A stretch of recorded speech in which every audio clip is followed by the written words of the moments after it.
Assalamualaikum warahmatullahi wabarakatuh. Salam sejahtera, salam, Om Swastiastu, Namo Buddhaya, salam kebajikan. Good morning, ladies and gentlemen. Welcome to the second day of the Third International Conference on Humanities, Education, Language, and Culture of Universitas Katolik Indonesia Santo Paulus Ruteng can finally begin and be carried out. Your Excellency Dr. Maximus Regus, S.Phil MSI, as Director of Universitas Katolik Santo Paulus Ruteng, Your Excellency all the Vice Rectors of Universitas Katolik Santo Paulus Ruteng, Your Excellency the Head Conference Committee of the Third International Conference, Dr. Hieronymus C. Darong, SS, MPD, Your Excellency the Head of each study program, Your Excellency all the ICHELAC Committee, Your Excellency all the invited keynote speakers of the second day of the Third ICHELAC 2023, Professor Johannes Eslon, MA, from Universitas Katolik Indonesia Santo Paulus Ruteng, and Professor Jane Peraculo de la Salle, University, Philippines. And the Honorable all the presenters and the participants, good morning. Once again, welcome to the second day of the Third International Conference on Humanities, Education, Language, and Culture of Universitas Katolik Indonesia Santo Paulus Ruteng. I'm Yulian Juwita Ekalia, MPD, as the Mastery of Ceremony of today's conference. Ladies and gentlemen, before we start this conference, allow me to read the agenda for today's conference. Today's sessions will be started from 8 a.m. up to 3 p.m. And the first agenda will be opened by a prayer led by Mr. Justus Santos Halum, MPD.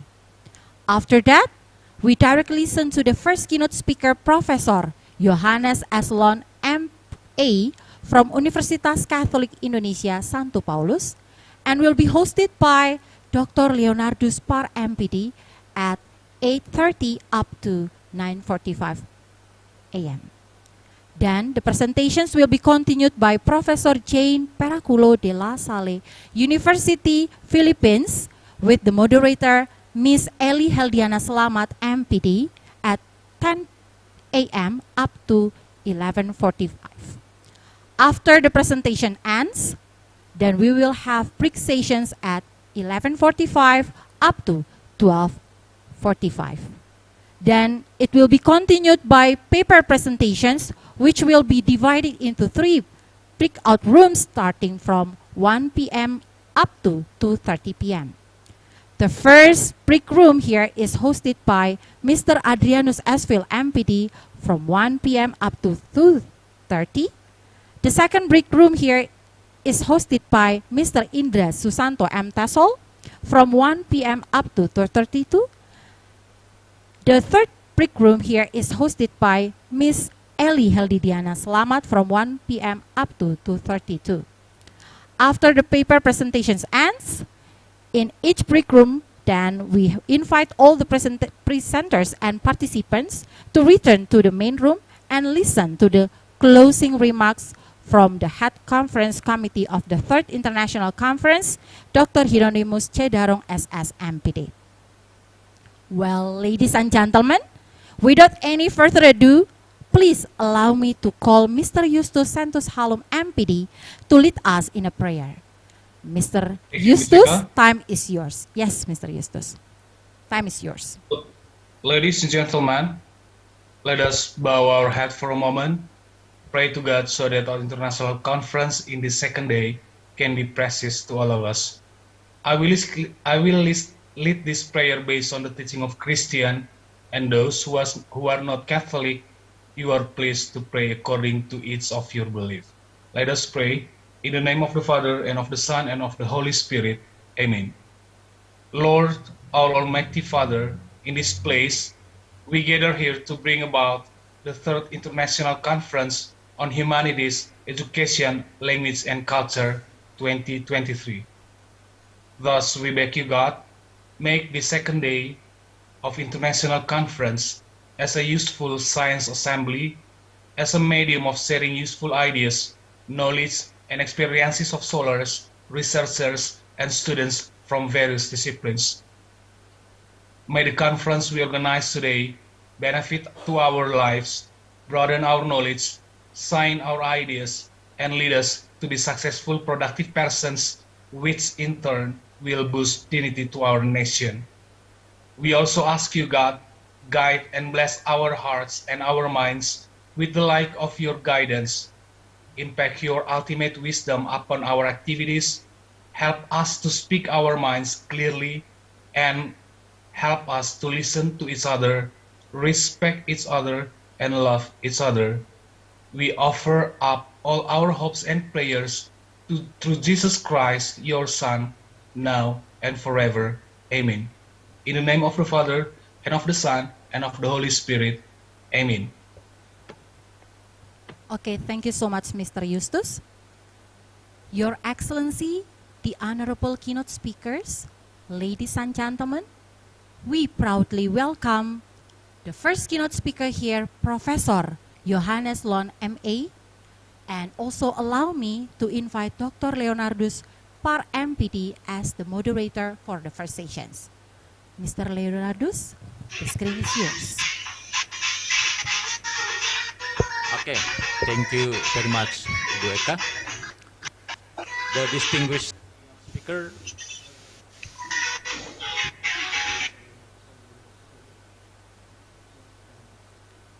okay, thank you very much, Bu Eka. The distinguished keynote speaker, ladies and gentlemen, good morning.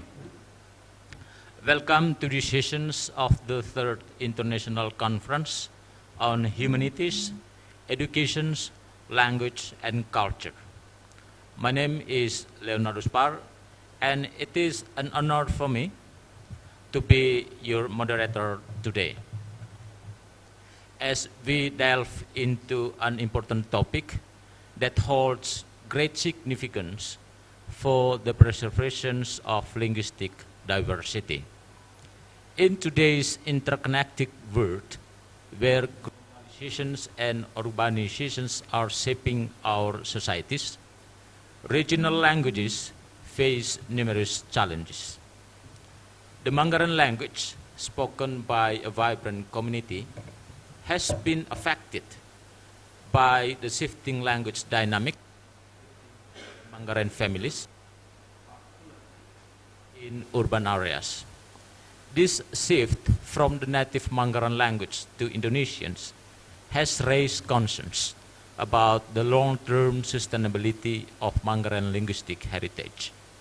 However, amidst these challenges, we have gathered here to shed light on a beacon of hope, the invaluable role played by the Catholic Church in reviving and protecting the Manggaran language. Through extensive literature studies and field research, our keynote speaker, Prof. John, will present his interesting work under the title, The Role of the Catholic Church in Maintaining Manggaran Language. Ladies and gentlemen, pleasure and honor to introduce to you our respected keynote speaker, Professor Dr. Johannes S. Lon, MA. Good morning.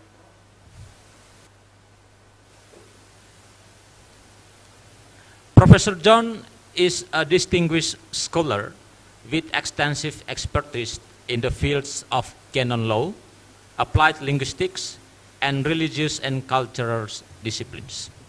Professor John's academic journey has been marked by remarkable achievements. He holds not one, but two master's degrees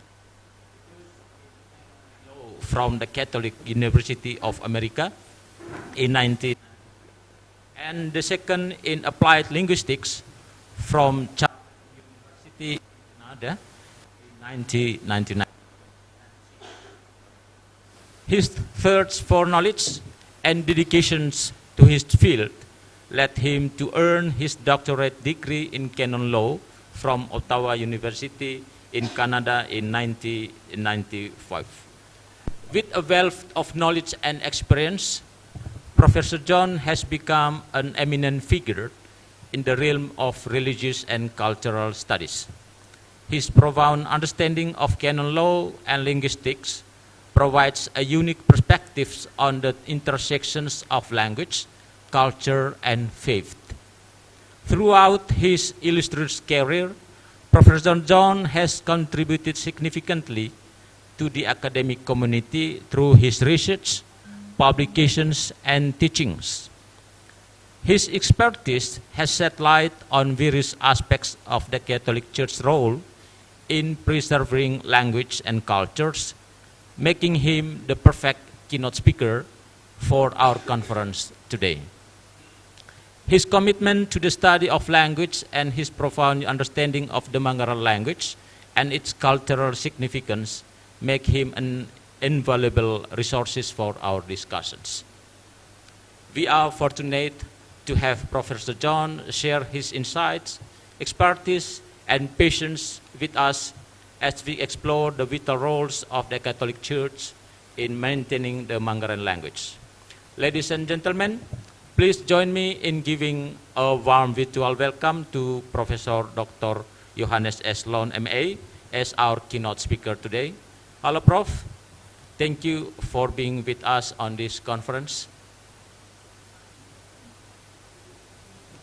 Okay, ladies and gentlemen, we are going to do our presentations in the next hour. Prof. John will talk about for around 45 minutes to present his material. And after the presentations, we'll have a discussion sessions for about 30 minutes. All the audience can ask questions.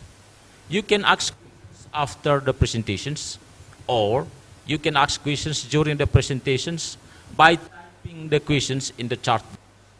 And I'm going to read them for you during the question answer sessions. I encourage you, the audience, to engage actively in our discussions, share your perspectives, and exchange ideas on the crucial role that the Catholic Church has played in maintaining and sustaining the Manggaran language. Okay, ladies and gentlemen, without any further ado, please welcome Prof. John to present his work in 45 minutes. Prof, the screen is yours.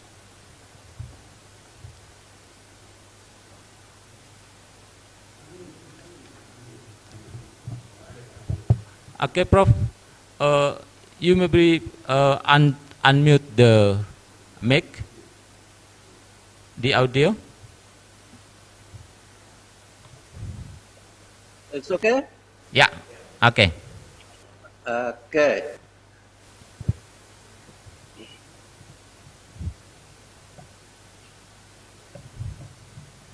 Okay. Thank you for the chance given to me. Yeah. So thank you to the moderator. Thank you to the committee for inviting me to the International Conference on Humanities, Education, Languages, and Cultures. My presentation today is about the role of the Catholic Church in preserving the Manggaran language. I will organize my presentation into several sections. First, I would like to give short information about Manggaran language and its problem. Second, I present some theories on language loss and language maintenance. Third, I will talk about the efforts of the Catholic Church in preserving the Manggaran language. Fourth, short discussion and then conclusion. I start with the information about the Manggaran language. The Manggaran language is one of the regional languages in Indonesia. It is used by the majority of the population in West Flores. West Flores includes West Manggarai, Central Manggarai, and East Manggarai. According to some experts, Manggarai language belongs to Flores language group. However, according to Perhayan, the Manggarai language is included in the Lima Sumba language group. Genetically, the Manggarai language belongs to the Malayo-Polynesian subfamily of the Central Austronesian language family.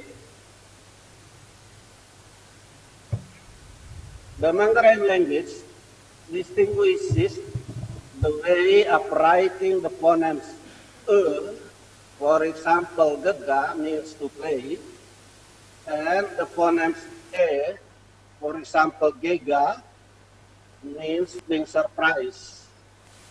It also uses apostrophes to distinguish between words that are homographs but have different meanings due to different pronunciation. For example, pau means mango, pau means to fall. According to research by Agus Simeon and Dalado, Manggarai language does not have morphological passive construction. And study done by Kanis Barung indicates that Manggarai language is poor in affixes. In terms of morphology, words in the Manggarai language are generally monomorphemic. Diamond, Stans, and Ota argue that Manggarai language has a variety of dialects, and they are spread across West Manggarai, Central Manggarai, East Manggarai, etc. No wonder, if you go to the west part of Manggarai, you will hear something different intonation on rhythm in Manggarai language. It's different from the Central Manggarai and the East Manggarai.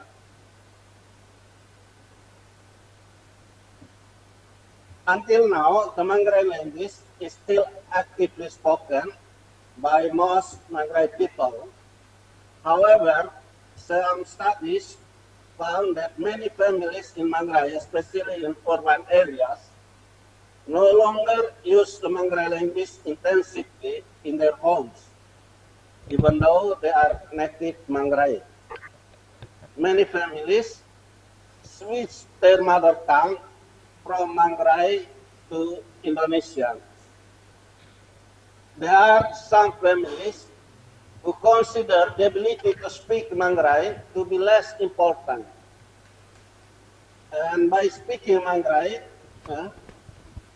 they are hindered to develop their ability to speak Indonesian or foreign language. So they think that Manggarai language can hinder them to improve their fluency in Indonesian and foreign language. This phenomenon can be tracked to the sustainability of the Manggarai language. And the problem is quite more serious when the national language policy focus only on Bahasa Indonesia and ignore the sustainability of the regional language. In the case of Manggarai language, the local government also has no attention to make the language survive. So again, I said that this phenomenon can be tracked to the sustainability of the Mangrai language. Several studies in Indonesia found that many regional languages are in danger to be lost. According to Mosley, there are already 12 languages being lost, and 146 languages are in danger in Indonesia. Study by Sunanda found that 139 regional languages in Indonesia are currently endangered, and 15 languages that are already lost.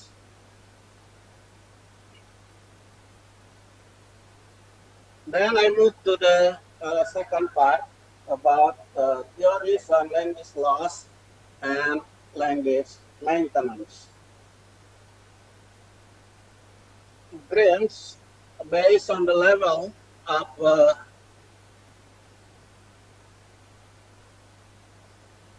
threat of extinction, language can be grouped into languages that are very critically endangered, languages that are critically endangered, languages that are endangered, languages that are experiencing decline, languages which is stable, steady, but has the potential to experience setbacks, and a language that is safe and not threatened.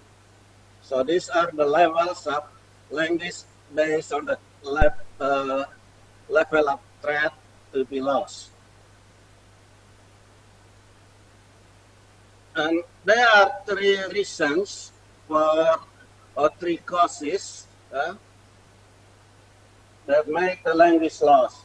The first cause is by the language itself, second by the language users, and the third, factors outside of the language itself and outside of the language users. First, the language itself. A lower status or lower prestige language with minority speaker is easier to be lost than a higher status, more prestige language with majority speakers. So in the case of Mangrai language, comparing to Bahasa Indonesia, Mangrai is a lower and less prestige than Bahasa Indonesia. A study conducted by Widianto found that many young people in Indonesia think that foreign languages have higher prestige than Indonesian, and national languages are considered to have higher prestige than regional languages. So Indonesian language is more prestige than Mangrai language. Second, related to the language user. According to Sumarsono, the extinction of a language can occur when its speakers begin to leave that language because it has a lower status with minority speakers and switch to another language with a higher status with majority speakers. Lewis and his friends predict language extinction in the future due to drastic decrease in the number of active speakers. The younger generation prefers languages that are more prestigious, more modern, more global, especially languages that are instrumental in having more economic value. Grant argues that the leading cause of language extinction is that parents no longer teach their mother tongue to their children and no longer actively use it at home, in various areas of communication.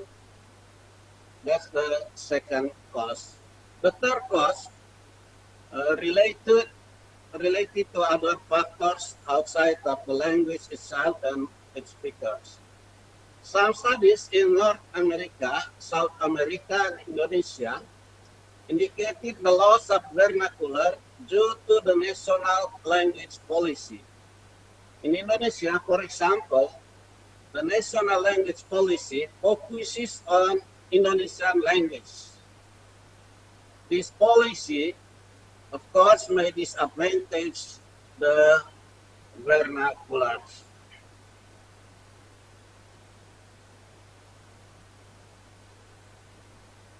And next, I am talking about language maintenance.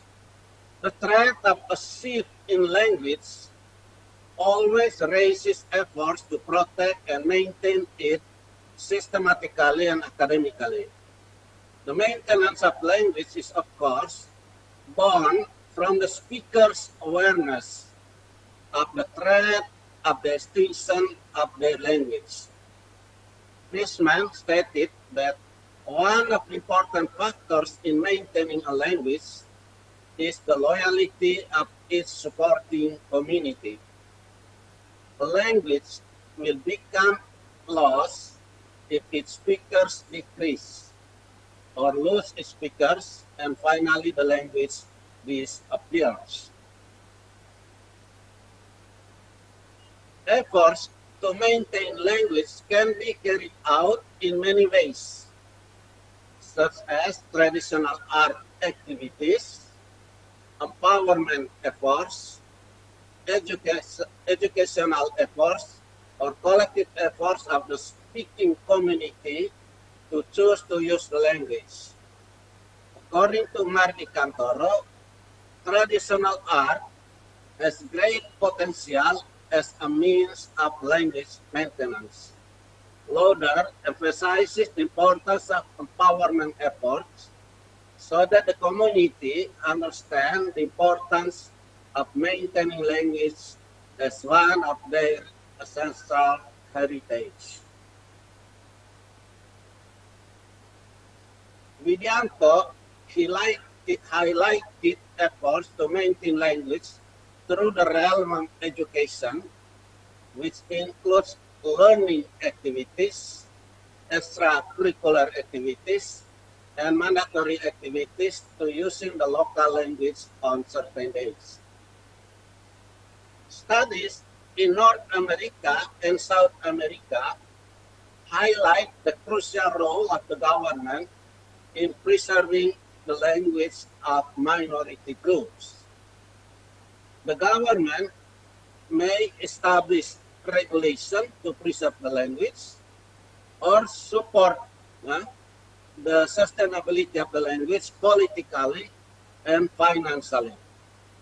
So the government provides some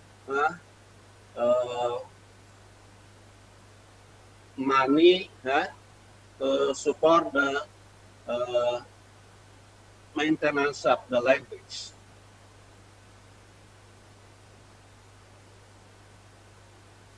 Then I move to the third part of my presentation, the efforts done by Catholic Church in preserving the Mangrai language. The Catholic Church came to Mangrai in the early 20th century when Monsignor Lipan sent Jesuit missionaries to Flores, and some of them came to Mangrai in 1910, 1912. In 1913, the mission was continued by SVD missionaries. And since that time, the Catholic Church has interacted with the culture and language of Mangrai. The SVD missionaries critique the Mangrai people in the context of their culture and language. The missionaries build awareness of the Catholic faith integrated with local culture. They collected Mangrai language words for both personal need and religious pastoral purposes. In the 1920s, some missionaries worshipped in Latin, but began to deliver sermons in the Manggarai language. Father Don, for example, tried to preach in the Manggarai language. He also translated the mass prayers and songs into the Manggarai language. Together with Hendrik Chenga, an elementary teacher, he translated German songs into Manggarai language and rehearsed the songs with school children in Ruteng. In 1922, two Manggarai songs entitled Le Mai Momang Maria, and the title is still Latin one, is Asperger's name, were sung for the first time in the church in Manggarai. Apart from Father Don, Father Thomas Koning, Nico Bott, and Westermans also studied and collected Manggarai words. They also recited an additional prayers in Manggarai language and gave a short sermons at Mass also in Manggarai language. These pioneering missionaries had seen the importance of constructive and beneficial interaction between the Catholic faith and Manggarai culture. They had sought the expression of the Catholic faith in Manggarai language. The catechesis in the Manggarai language was published in 1929.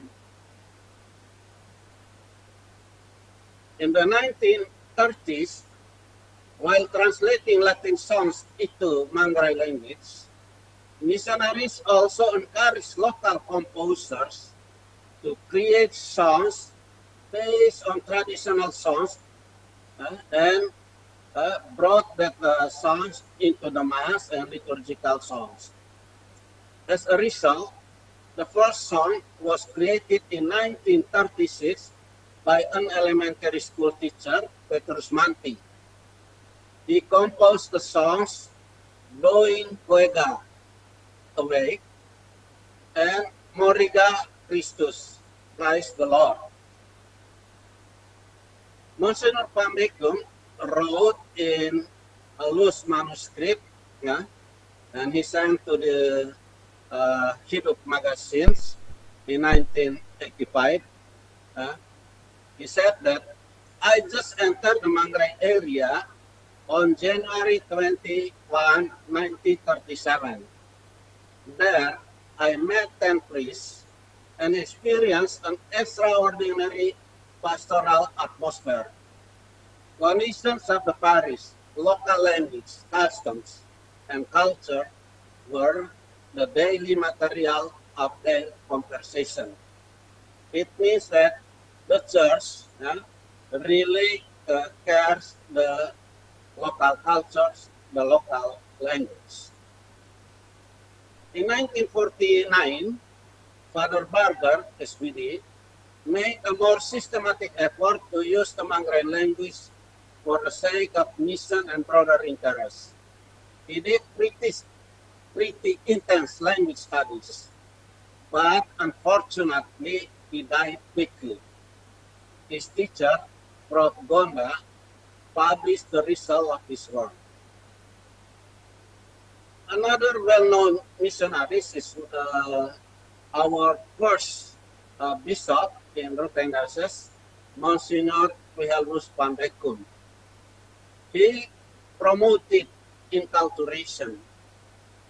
By these efforts, Monsignor Pambekung raised local Manggarai values in the church. Under his coordination, in 1954, there are 77 songs translated into Manggarai songs. In 1963, there were 84 songs. In 1973, there were 89 songs. And one of his successful inculturation of Penti Feast was celebrated for the first time in 1955-1956. 1956. And the most well-known linguistics in Mangrai, Father Perhayan, conducted the most extraordinary and intense study of the Mangrai language. This Dutch Catholic missionary has an anthropological background. He started his work on collecting Mangrai words in 1937. He used a card system to record the words he collected. As a result, in 1941, he wrote an article on the Mangrai language. During the Second World War, he collected 200,000 Mangrai words. However, some Mangrai words with the alphabet B were lost when the Japanese retained it. Then his work was resumed in 1947 with the support of his General Superior in Rome. He published his article, Mangrai and the Highest Being, in 1951. And the most extraordinary work he done is about the dictionary, Mangrai Indonesian Dictionary and Indonesian Mangrai Dictionary, published in the late 1960s.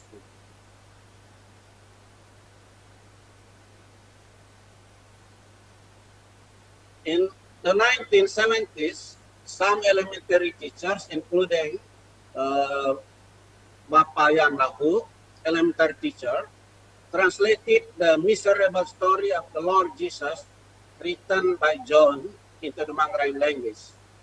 This translation has been used in every parish and sang on Good Friday. The 1980 Pastoral Assembly of Ruteng Diocese noted that various Mangrai cultural songs and dances had been used in the church. For example, Sana Lima is used for Agnus Dei. Sana Ongko is for communion, Kepok for offertory, and Rona is at the beginning of the liturgy. During the leadership of Monsignor Eduardo Samson SPD and Monsignor Hubertus Letentier, traditional Mangrai masses were very intensively held in the church. In addition, the translation of Holy Bible into Mangrai language has begun. Translation of the New Testament into Mangrai was completed in 2014 with the publication of Surat Ngeluh Keguruan. Currently, the translation team is still working on the translation of the Old Testament. Then in the Synod of the Ruteng Diocese in 2015, it was emphasized that Eucharistic celebration must be carried out using the Mangrai language at least once a month. And the Indonesian Catholic University of Simpol Ruteng, several lecturers are actively developing resources on the Mangrai language and Mangrai culture. These are the efforts done by the Catholic Church related to Mangrai language.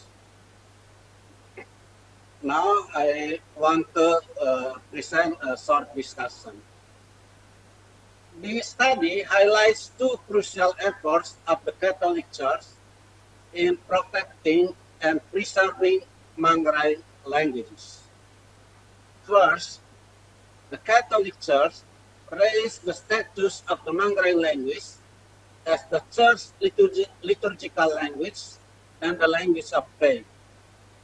From the beginning, the Church used the Mangrai language in preaching the Catholic religion, in the church prayers and liturgical songs. Mangrai language is used as a means to express the Catholic faith. Here, the Mangrai language is not only used in cultural realm, but also in religious realm.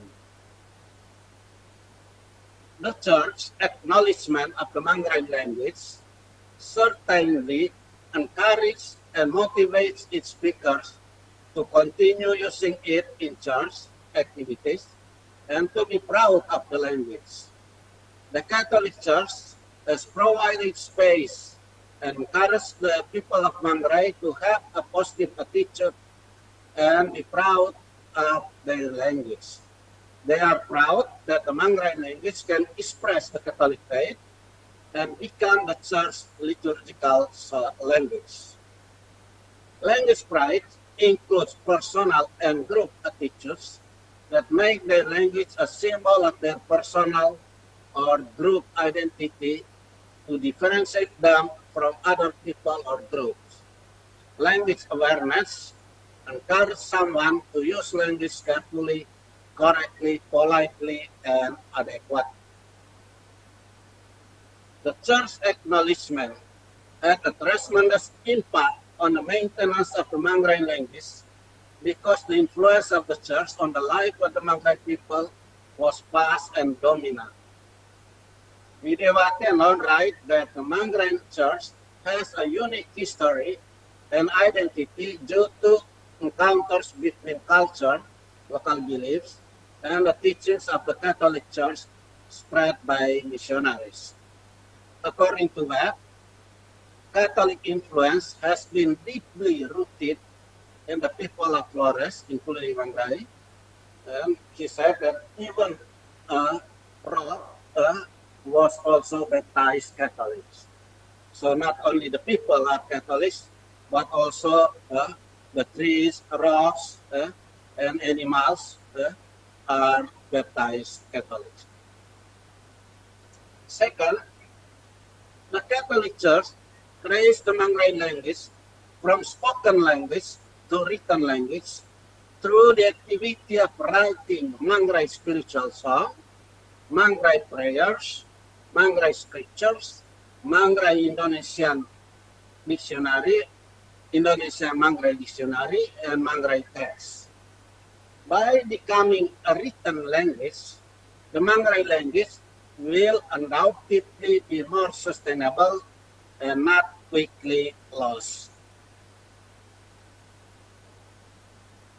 Grenoble and Valley assert that dictionaries are an excellent way to maintain, document, and revitalize a language. By doing a dictionary, a language can be documented, preserved, and maintained. The dictionary is considered as a powerful tool for language maintenance and revitalization. It enables native speakers to use their language in a new domain and connect with other speakers in the world.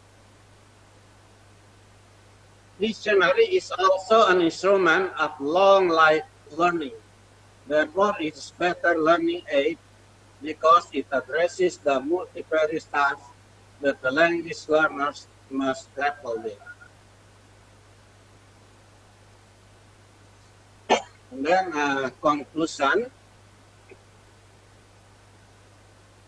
The church's positive attitude towards the culture and language of Mangrai not only encourages Mangrai people to become Catholics, but also encourages Mangrai people to love and be proud of their language. With encouragement of the church, the Mangrai people use their language not only in socio-cultural context, but also in a socio-religious context. The space of faith and religion is also an essential domain for maintaining the Mangrai language. Moreover, the Mangrai people are a religious community, and the influence of the church is very dominant in their lives. Furthermore, the systematic efforts of several missionaries in elevating the status of the Mangrai language from spoken to written language, help to strengthen the continuity of the language. Efforts by missionaries to write prayers, songs, and the Bible in Mangrai open new spaces for people to maintain their language. This effort culminated with the creation of Indonesian Mangrai Dictionary and Mangrai Indonesian Dictionary. These two dictionaries are very strategic in language maintenance. So the Catholic Church role in protecting and maintaining the Mangrai language is very significant and crucial. I think that is my presentation. Thank you. Thank you, Prof.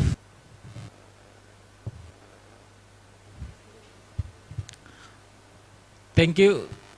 Thank you for the great and very informative presentations.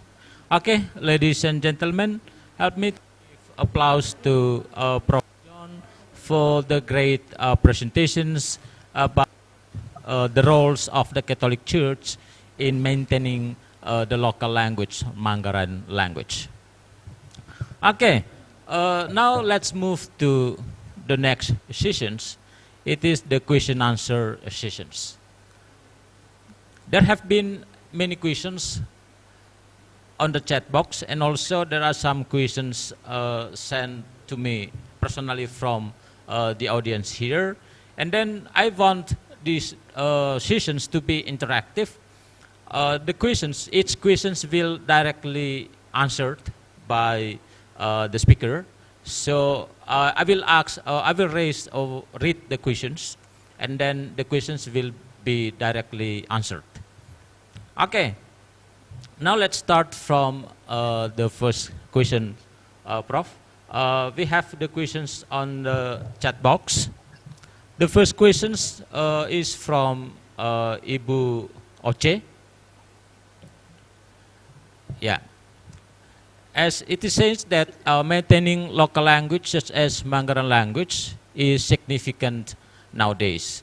There is a tendency where Manggaran language is no longer used in family, in schools, and in office, or even in public places. The case is the result of language policy, where there is no space for Manggaran language to be used in schools, or office, or in other public areas. So in this era, Manggaran language only used in traditional events or ceremonies. So in order to maintain the Manggaran language, church should work hand in hand with the government as the policymaker. The questions is, so let's come to the questions. What will the church do? What will the church do to promote the use of Manggaran language in family? So the roles, asking about the roles of the church in promoting the use of Manggaran language in family. Because nowadays in family, many family members use Indonesian language instead of Manggaran. Okay, that's the question, Prof, and you may directly answer the questions.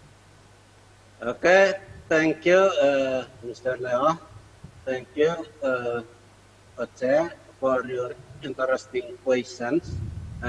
What will be done by the church in the family to preserve the Manggaran language? Yeah, I think the church can do many things. The most important thing to me is that the church encourages the Manggaran family to be proud of using Manggaran language.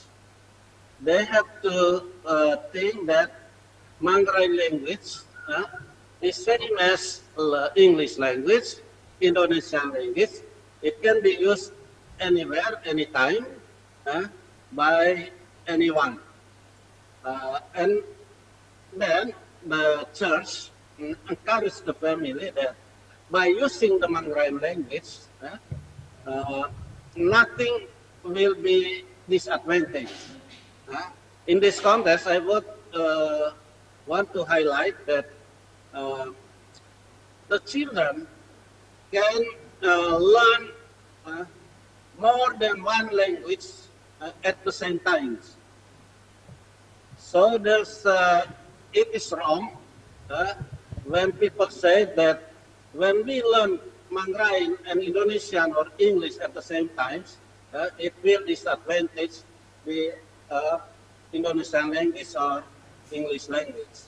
So they have the church should encourage them that the children should learn many languages. More languages they learn, better their future will be. Then, so far, I think, as I said in my presentation, the church still going on to encourage the Catholic Mangrai to say Mass in Mangrai language, in Mangrai culture. They keep a room for the family to use the Mangrai language. I think the main point that the church encourages any family in Mangrai to be proud of using Mangrai language in the family. So, like they learn English, they learn Indonesia, they also learn Mangrai language. So they can go together with the other language. That's my answer, Oce. Okay, yeah. Thank you, Prof. Thank you for the informative answers. Okay, so how to maintain the language in context of family? We have to use that language because language or Manggarai language as the mother tongue encourage all mothers to use that language to teach to the children, of course. Okay, yeah, thank you. And then we move to the next questions. It is from Pak Adrian, Adrian Nabung. Okay, it starts from the appreciations of this topic, says that this topic is very interesting and also, of course, very provoking. It also provokes further discussion and also study about the maintenance of the local language Manggarai. And as has been highlights that Manggarai or language loss has been through some factors, including globalizations, urbanizations, and also cultural assimilations. Okay, so the local Catholic Church has acted as a catalyst for maintaining and also revitalizations of the Manggarai language. The question is, what are the underlying social, cultural, and linguistic factors that contribute to the enlargements of the Manggarai language, and how can the Catholic Church, in collaborations with other stakeholders, address these factors to ensure the long-term preservation and vitality of the language? So the questions relating to the underlying factors or social, cultural, and linguistic factors that contribute to the enlargements of the language, and also the Catholic Church collaborations with other stakeholders to ensure the long-term preservation of this language. Okay, Prof, is it clear? Sorry, Mr. Leo. Yeah. The underlying social factors and the underlying social factors, the underlying social, cultural, and linguistic factors that contribute to the enlargements of the Manggarai language. And also, and also the role, how can the Catholic Church collaborate with other stakeholders in maintaining the language? Yeah. To me, since the language policy in Indonesia only focus on bahasa Indonesia, Yeah. my understanding, the local government plays a very crucial role, because the national government does not do anything to Mangrai language. I hope the local government pay much attention, and to me, pay much attention to local language. It means the local government have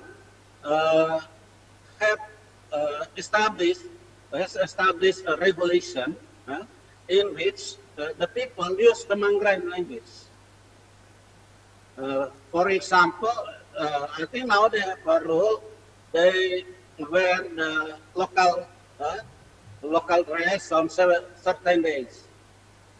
I think not only that, they have to use the language in certain days. And that's the rule.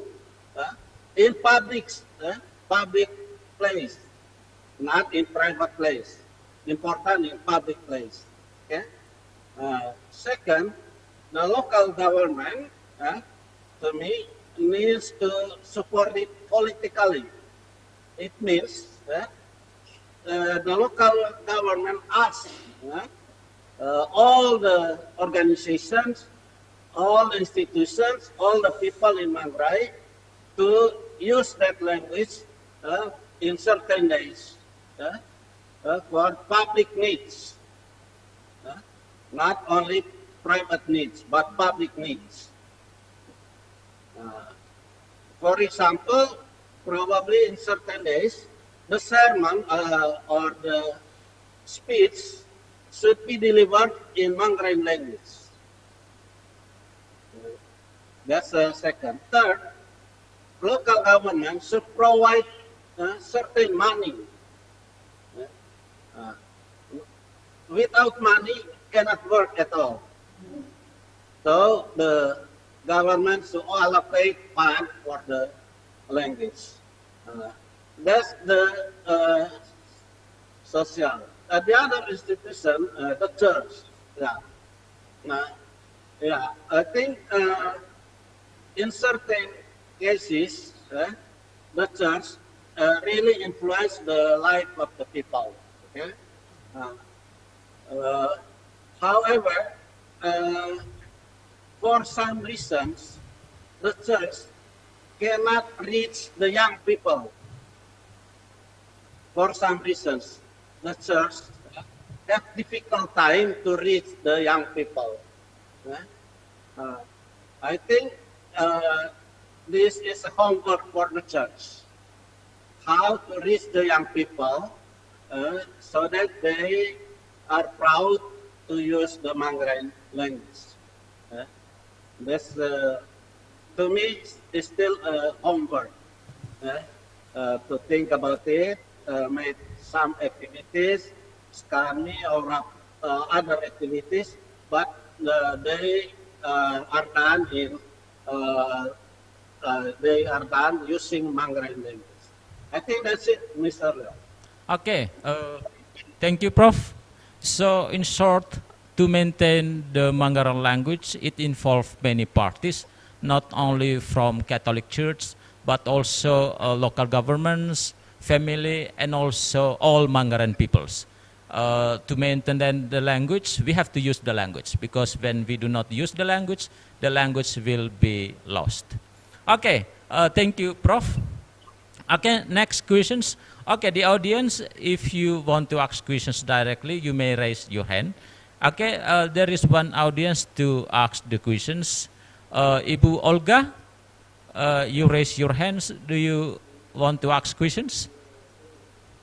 Ibu Olga?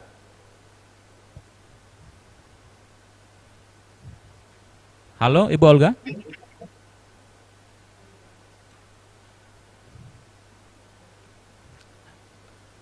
Okay, unmute, Bu Olga, please.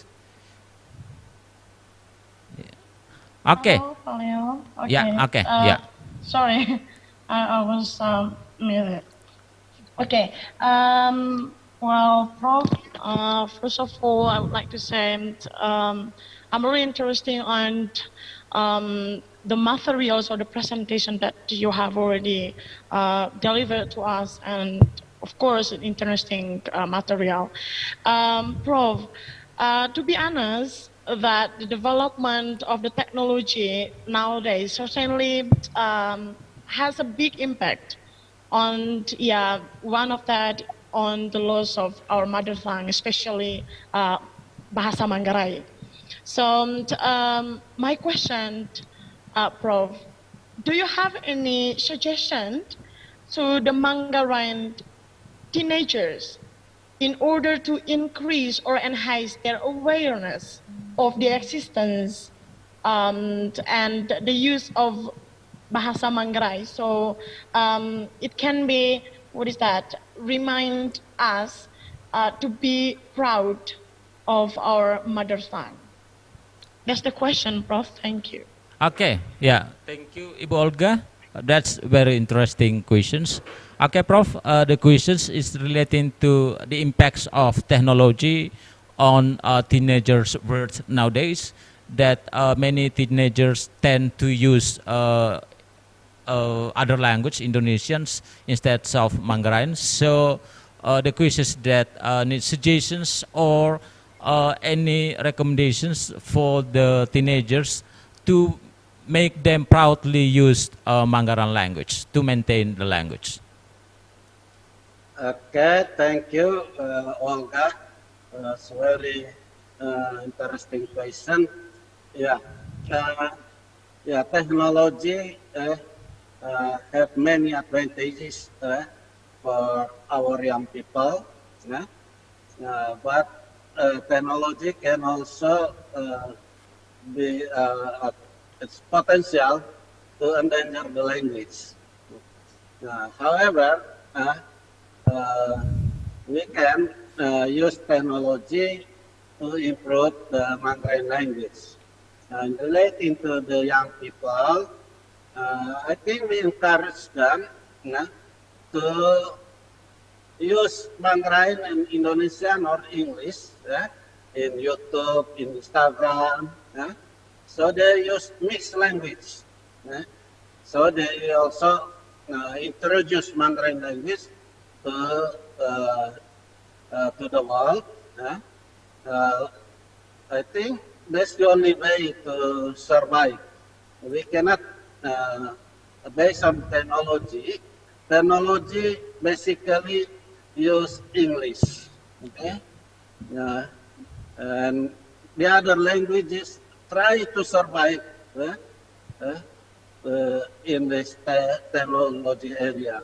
And also in our context, we encourage our young people to use our language beside the other language. They go together, so our language still survive. That's only my opinion. That's it. Thank you. Okay. Well, thank you, Prof. Thank you, Prof. Thank you, Bolga, for the questions. That's very interesting. In the technological era, the teenagers can use Manggarai language for something on their social media, Facebook or on Instagram or etc. So that's the way to maintain the language in digital era. Okay, Prof. Thank you. This is very interesting. Some questions. You raise. Okay. You want to ask questions or say something? Yeah. Thank you, Mr. Leo. Yeah. Okay. Good morning, Prof. John. Yeah. Morning. Yeah. Interesting, insightful of your paper, and also your response for some questions from the conference participants. I have two questions actually, Prof. First, what should the stakeholders do? Yeah, education stakeholders, society, government, local government, find the best way Manggarai language become profit language the local government not only provide budgeting, money, but find a way. So Mandarin language become profit language, benefit language. Someday maybe we can open Mandarin language program if all the stakeholders find a way of this. This is the first, yeah. And the second, I found some Manggarai language disordered use in public space in Manggarai, particularly the writing, orthography. Yes, for example, they write some village, they can speak it, they can pronounce it well, but they still have a problem in writing. They use the appropriate phonetic symbols. In hospital, nekar no, but no, not no, but no. Thank you, for example, not walidia, but they write walidia.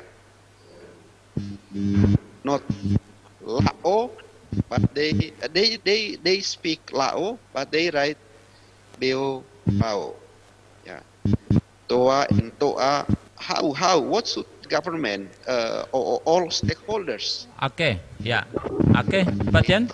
Yeah. Yeah. Thank you. I think we've got the point.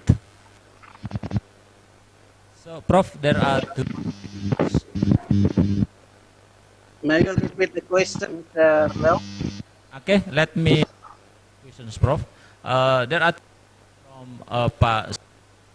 First, relating to what should the stakeholders do in making the local language, Manggarai language, beneficial language.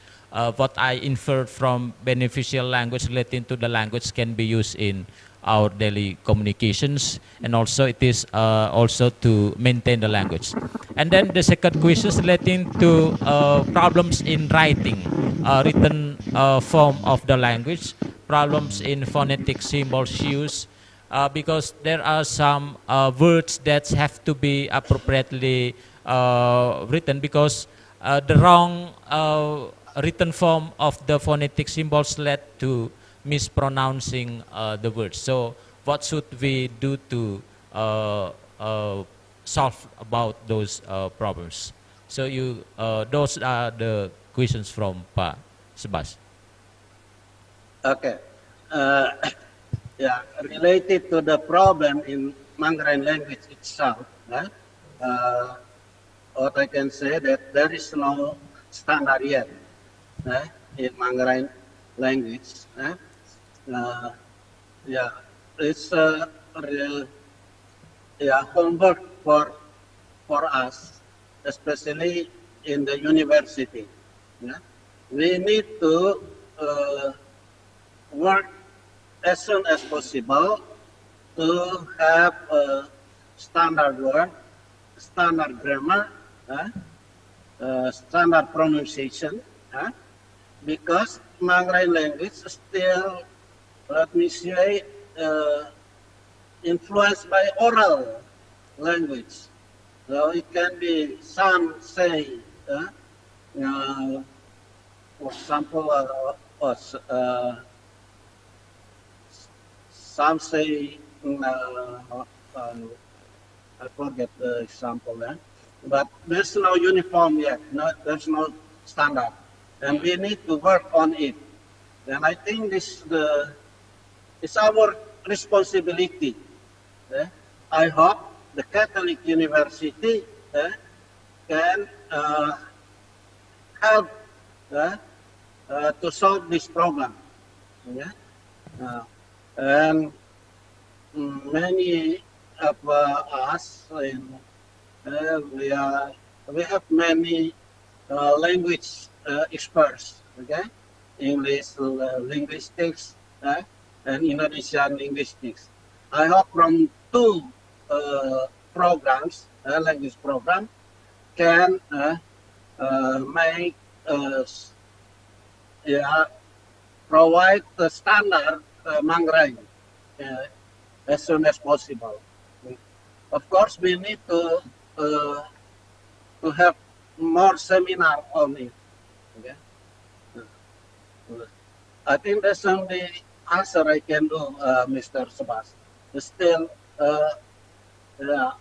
our homework to do it. Okay. Do I answer your question? Sorry. Yeah. Okay. Yeah, Prof. I think you answered the questions rightly. Okay. Okay, Patian, that's the answer that how to solve the problems of writing or phonetic problems found in spoken language of Manggarai. The first, because of our language, Manggarai language is primarily spoken, not written. And then how to, this is our homework for the future, how to, what's it called, to make this or to solve the problems by what's called provoking or encouraging policymakers to include Manggarai language in curriculum, so the students will learn the language writtenly and also orally. Okay, thank you, Prof. Okay, we move to next questions. There are still questions. There is questions on the chat box from Ibu Francisca, Ibu Ansi. It starts from the experience of using languages in the family, and also in raising a daughter that she used 3 languages, Manggarai language, English, and also Indonesian language, Bahasa Indonesia. And up to now, still use those languages in interacting with her daughter. And then, based on this experience, that the question is how to encourage parents to be proud to use local language in their home, to speak with their children and to speak with their family members. So the question is how to encourage the parents to make them proud of using that language in their homes. Okay, thank you for the question. Yeah. In my understanding, some parents think that the children are able to learn only one language at a time. That's my understanding. According to many recent research today, the children can learn at the same time more than one language. I was in Canada. I was in the family. The mother speaks German, the father speaks French, and in the school, the children speak English. So they learn 3 languages at the same time. I think we just encourage the parents, we open their mind that there's nothing wrong to learn more than one language at the same time. If they have a good understanding about the development of language in the children, I think they will ask their children to use the language. In the context of Manggarai, my understanding, if they are in the city, usually they use Bahasa Indonesia most of the time. Okay? With their friends, they use Bahasa Indonesia. I think in that case, the parents can use Manggarai at home. Okay? Or we can say if the parents are able to speak English, they can one speak English, one speak Indonesian. They can make a rule like that. I think the most important thing we open the mind of the parents that the children are able to learn more than one language at the same time, especially in the when they are baby. Okay, I think the crucial time to learn the language is before the age of 10. Okay, before the age of 10. So when they the first 10 years since in the womb, the parents try to make a dialogue with the baby in more than one language.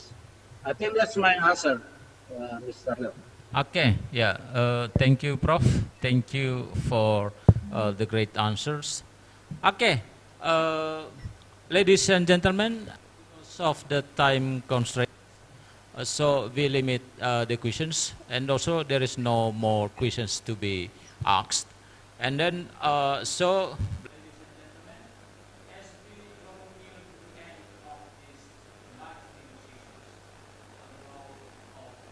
the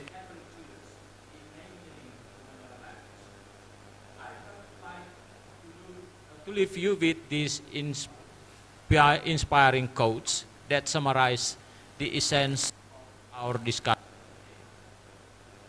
Language is not merely a means of communications. It is the soul of culture. It is the vessel of culture, carrying the wisdom of generations and connecting us to our roots. So let us celebrate its diversity and embrace our responsibility to preserve and revitalize language for a harmonious future. So, maintain including Manggaran language, we have to actively use that language in any means of communications, in our daily communications, both in oral communications and also spoken communications. So you may use promote the Manggaran language. That's the way to maintain the language. So in maintaining the language, it is not only the work from Catholic Church, it also the responsibility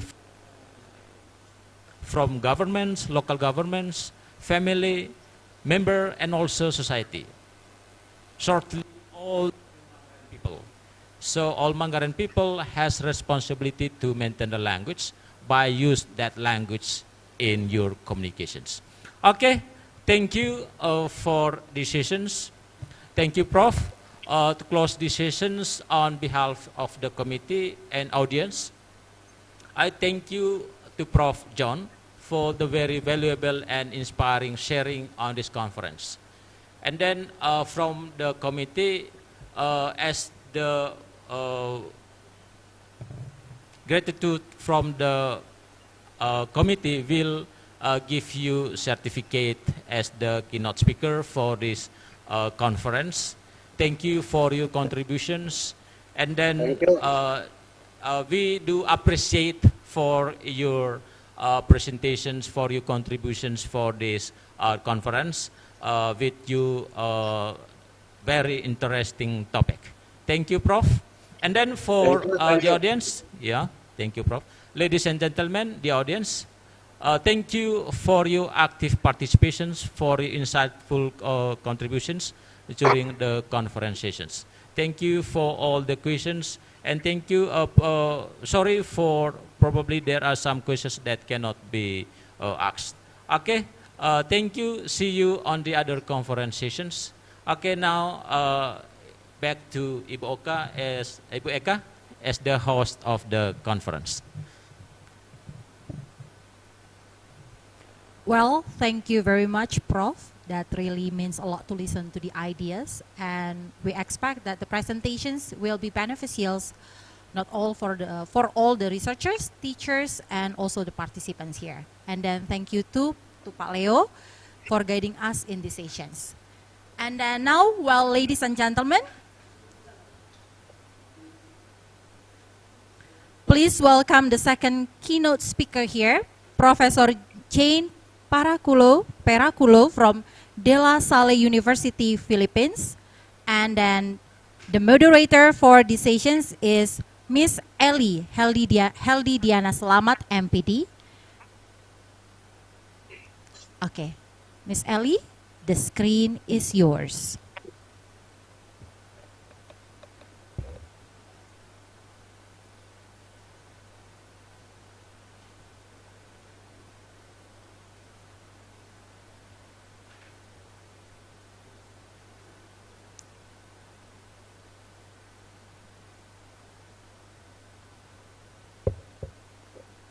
Good morning, ladies and gentlemen, distinguished keynote speakers and participants. On behalf of the organizing committee and our institution, Universitas Katolik Santo Paulus Ruteng, it is my great pleasure to welcome you once again to the Third International Conference on Humanities, Education, Language, and Culture. I am Heldi Diana Selamat, and I'm honored to be one of your conference moderator for this session. Ladies and gentlemen, this conference serves as a platform for intellectuals, professionals, and experts from various fields to come together, share their expertise, and collaborate, finding innovative solutions to the challenges we face in our rapidly evolving world. I also extend my warmest welcome to each and every one of you. Let us embrace this opportunity to learn, connect, and make a positive impact. Together, we can shape a brighter future and drive change in our respective. And to begin this session, let me introduce one of our honorable keynote speakers. Professor Jane Peraculo got her PhD in philosophy from De La Salle University in 2008. She has written many articles and also actively involved in conference of paper presentations. Professor Jane is also a volunteer and actively participated in community engagement. For this, she was ever become a coordinator of the Ecclesia of Women in Asia for 2016 up to 2018. Professor Jane ever got an international and institutional grants. And now, she is work at the De La Salle University as a full-time professor and the philosophy department chair and full professor who handles classes such as the introduction to philosophy. Professor Jane, good morning. Good morning, Prof. Morning. Okay. Thank you. Can I now share my screen? Yeah. Okay. Wonderful. Oh, yeah. Thank Okay. you. Yeah. Okay, Prof. For this presentation, you are going to have 45 minutes, and then there will be a question and answer session for 30 minutes. And now, ladies and gentlemen, our warmest welcome once again to Prof. Jane Peraculo to share her idea on this session. Prof, time is yours. Thank you very much. Good morning to all participants of the Third International Conference on Humanities, Education, Language, and Culture. I am honored by the invitation of my mentee, Father Max Recus, who is an alumnus of the Institute for the Advanced Studies of Asian Cultures and Theologies, which is ongoing in Hong Kong right now, where I am right now. And so I am delighted to be with you this morning.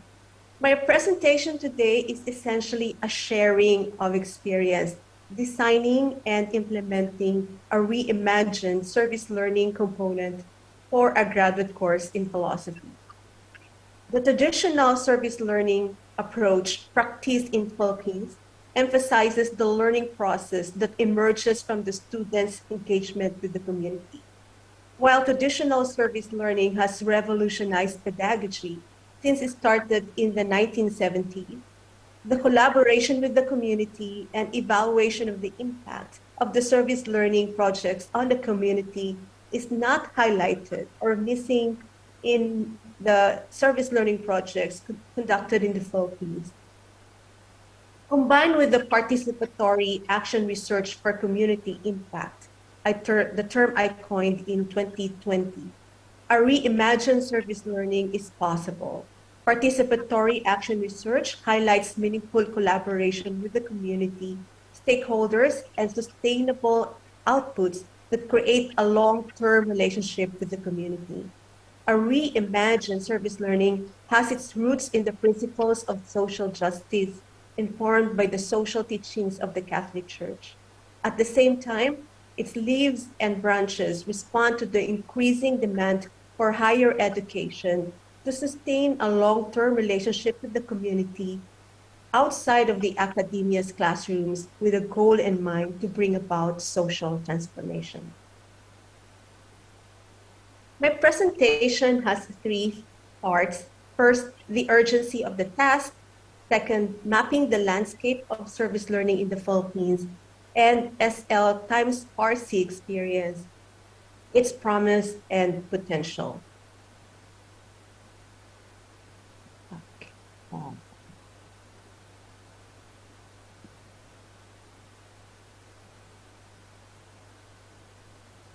So let me begin with a little bit of background about De La Salle University.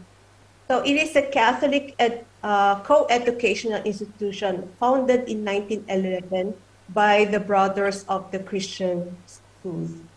So on June 16, 1911, the Christian Brothers heeded the call of the Archbishop of Manila to establish a school to pave the way for the introduction of English-based quality Catholic education in the country.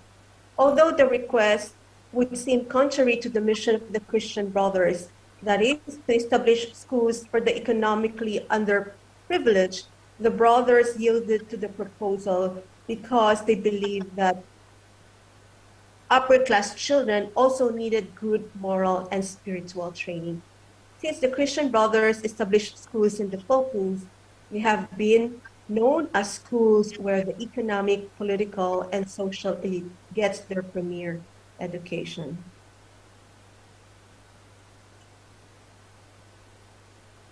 So why must we embrace a research-driven service learning component in our subjects?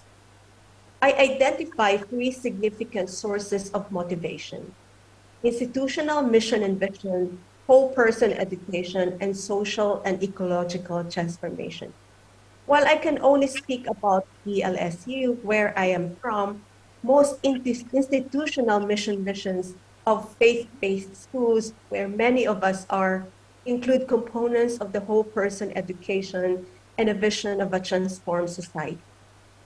De La Salle University aims to be a leading learner-centered and research university, bridging faith and scholarship, attuned to a sustainable earth, and serving the church and society, especially the poor and marginalized. DLSU continually trains and supports educators who embody the mission of nurturing young adults to be socially engaged and ethical citizens of the world. The whole person education framework reflects the DLSU's missions and visions. It amplifies the latter by providing the tools for the institution and its stakeholders to build their competencies so that the vision and goals do not remain as such, but result in genuine individual, social, and ecological transformation. Contemporary views in education move toward whole person and community building. The environmental degradation of the Philippines, and I'm pretty sure also in Indonesia, requires a holistic response. How should the people of God respond to the problem? If we respond to a weeping planet, a second path is to draw upon the legacies of people, waters, and lands to guide environmental action. This is from Mary Elizabeth Moore, 2022, Responding to a Weeping Planet, Practical Theology, as a discipline called by crisis.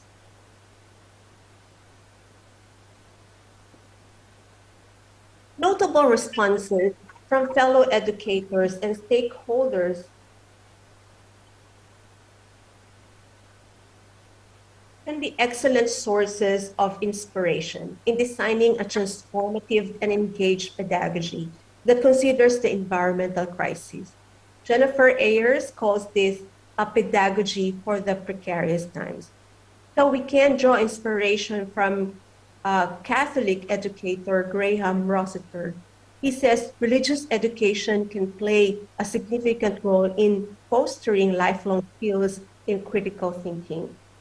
Jennifer Ayers says that recognizing our common vulnerabilities in a world experiencing unprecedented loss and suffering is an inspiration for crafting a pedagogy for the precarious times. We can also draw inspiration from the young people.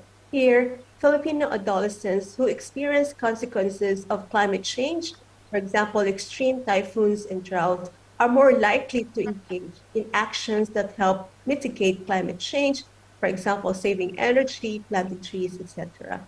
And my very own colleagues in De La Salle University, Rito Baring et al., developing a holistic education is part of our mission, and as educators entrusted to care for diverse students who seek our assistance to enable them to face life's complex challenges.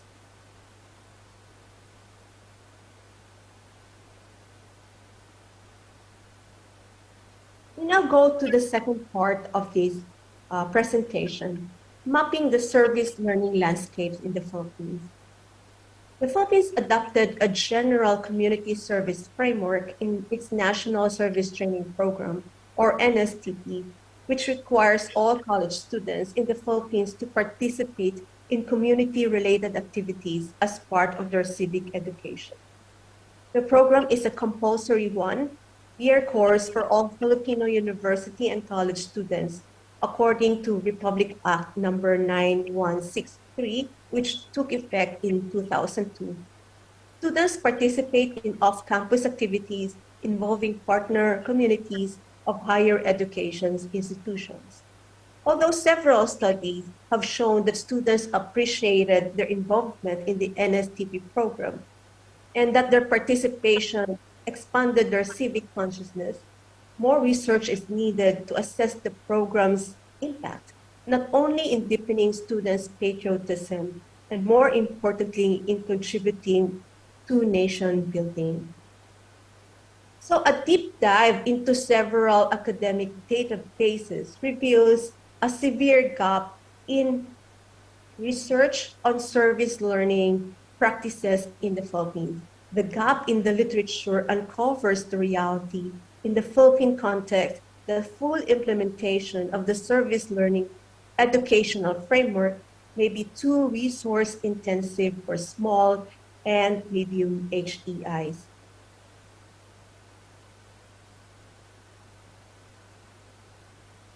Several challenges in the SL integration in the Philippines in higher education institutions. It lacks reciprocity and mutuality. It fosters transactional relationship between the community and the institution. It accentuates the power differences between the server and the served, and the lack of critical social analysis in delivering the service learning components of a course or a program.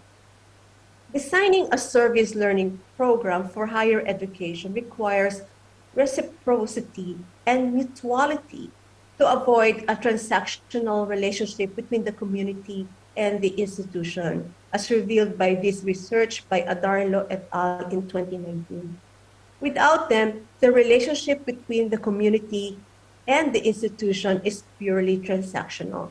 So to give you an idea, so students participate in service learning as part of the NSTP program required by the government. But what they do in the community is they pack relief goods or distribute books and other school materials, or fix a chair or a table So all of these modalities are forms of direct service. And by so doing, it doesn't really promote a reciprocity and mutuality, but instead becomes purely transactional. And in so doing, it accentuates the power differences between the server, and in this case, this is the academic institution, and the served, the partner communities. In the research, Adarlo et al. Argued that students had missed the opportunity for transformative learning that should have taken place because the students, the program itself, lacked critical social analysis in delivering the service learning component of the course or a program. Alardo et al. Juxtaposed the reality of the service learning implementation in the Philippines with the core principles of service learning.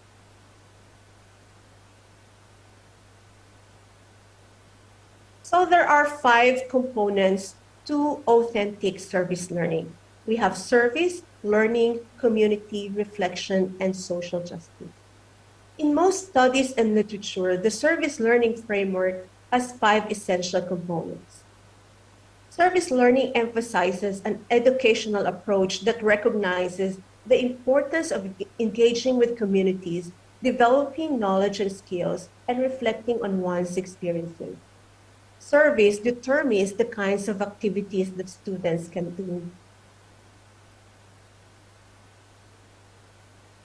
Designers of the SL programs stress the benefits that the community receives from the service learning. As I have mentioned, in the Philippines, services are often in the form of direct service to target communities. Learning occurs when students acquire knowledge, skills, and attitudes through educational activities by reflecting on and analyzing the service experience. We will learn later on that this becomes a critical part of the whole program in order for it to be successful. Community is the setting in which service learning takes place. It is a setting where one can learn, research, and build up institutional alliances, and where solidarity initiatives develop together in and between the institution, teachers and students, and community partners. And this is the point where it becomes important for the institution to have a community extension program office because it facilitates and takes care of the logistics.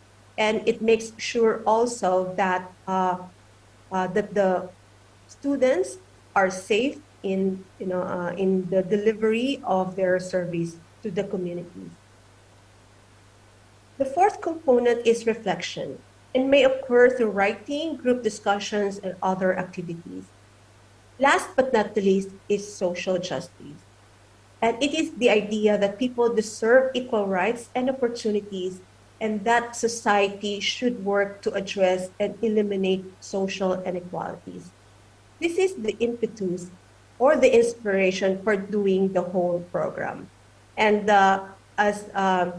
from our experience, having a service learning component in one of your courses can be resource intensive. And we're not really looking into money or logistics, but the time and effort to design and to make sure that students acquire learning can be how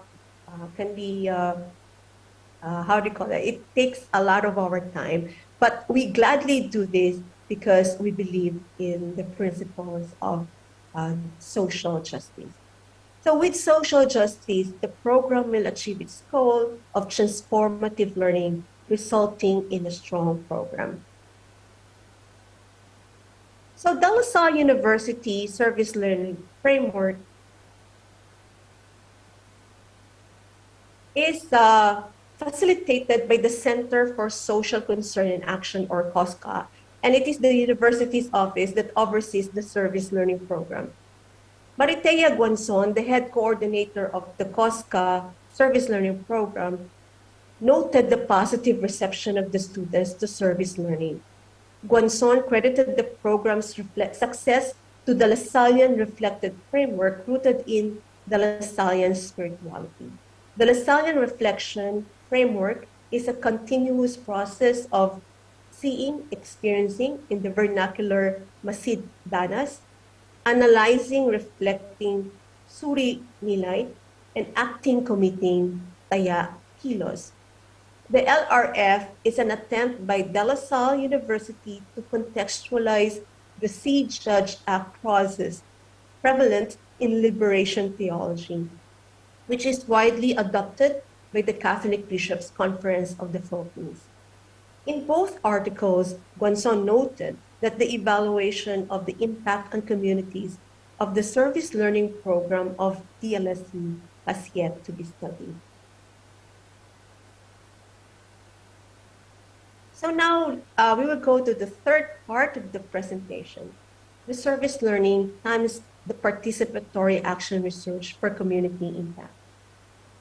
Environmental philosophy is an elective course in the graduate level of the philosophy program. When our graduate students chose MVP for their elective for this school year, I designed an updated syllabus to integrate service learning. By this time, COVID-19 restrictions in the Philippines were easing, allowing the class to visit the partner community on site. Cosca and I decided to partner with the Lian Fisher Folk Association in Lian, Batangas for the service learning component of the course. Environmental philosophy is the first service learning course at the De La Salle University graduate level in the Philippines. It familiarizes students with local environmental movements and encourages contextual reflections. Moreover, many environmental philosophers worldwide are activists whose ideas were profoundly influenced by their involvement in environmental issues and concerns. For these reasons, the course offers an excellent opportunity to integrate service learning. So, for this presentation, we asked the following questions. What is the process Parsi times SL? In what ways do Parsi and service learning mutually enriched by the pairing?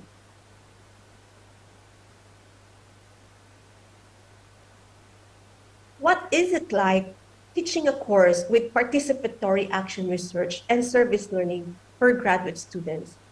For 2.5 years, after the first countrywide lockdown due to the pandemic, classes from primary to graduate levels were online. The students were excited to learn that the course would have an on-site community visit at a coastal community about 2.5 hours away from Manila.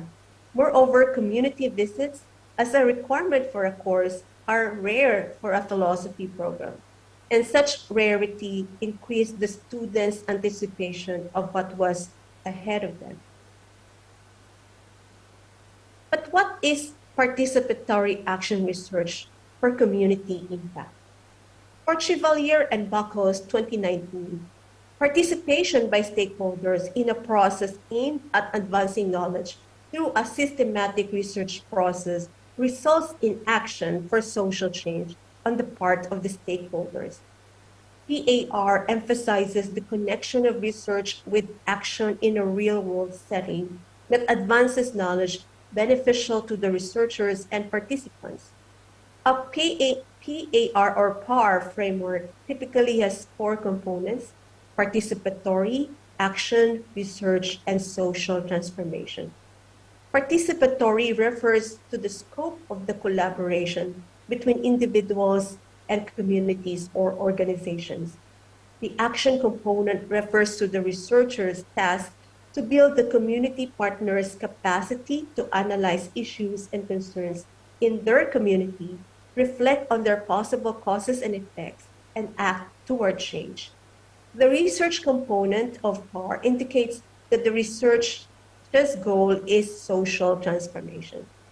The social transformation component may be built from theoretical frameworks such as Paulo Freire's critical pedagogy for raising consciousness, or from the Catholic social teachings, from the social teachings of the Catholic Church, From the environmental philosophy student's perspective, it might be inspired by a deep ecological paradigm that rejects anthropocentrism, adopts biocentrism, upholds environmental kinship, and fosters respect and care for nature.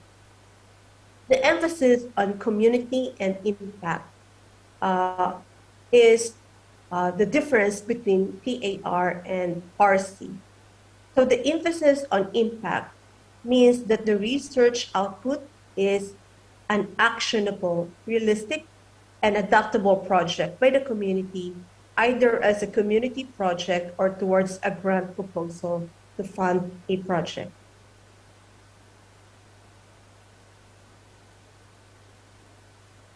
Environmental philosophy course has the following learning outcomes. First, students analyze contemporary environmental issues. Second, consider the welfare of all, especially the environment, when making impactful decisions. Third, apply learnings to local context and write an original participatory action research with the community and stakeholders of the DLSU partner organization. A reflection paper using the Lasallian reflection framework accompanies the research, and the research design development began before visiting the community. So the coastal communities of Lian, Batangas are vital parts of the municipality of Lian, located in the Batangas province south of Manila. One such community is Barangay Lumaniag, which had a population of about 2,000 people in 2020 and made up about 4% of the total population of Lian, according to the Philippine Atlas. Part of Barangay Lumaniag is a mangrove protected area, according to the Department's Environment and Natural Resources. Despite efforts to maintain the area's cleanliness and ecological health, the coastal community has been struggling with the waste problem that poses an existential crisis for the community. Local corporations bring their staff and employees to participate in coastal cleanups and plant mangrove seedlings, overseen by the Lian Fisherfolk Association, which has partnered with the De La Salle University Center for Social Concern in Action for 10 years already. Together with COSCA, De La Salle also assists the community members through various capacity building activities initiated by its marine biology situated in the neighboring barangay.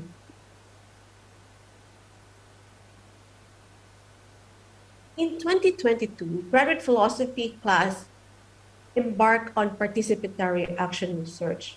Around 15 students visited the coastal community of Barangay Lumaniag, Sitio Cairina specifically, to see the place for themselves and have conversations with the leaders of the community and representatives of the Lian Municipality Environment and Natural Resources Office. However, the students encountered something they should have expected. Amidst the beautiful mangroves, they found a severe garbage and trash problem.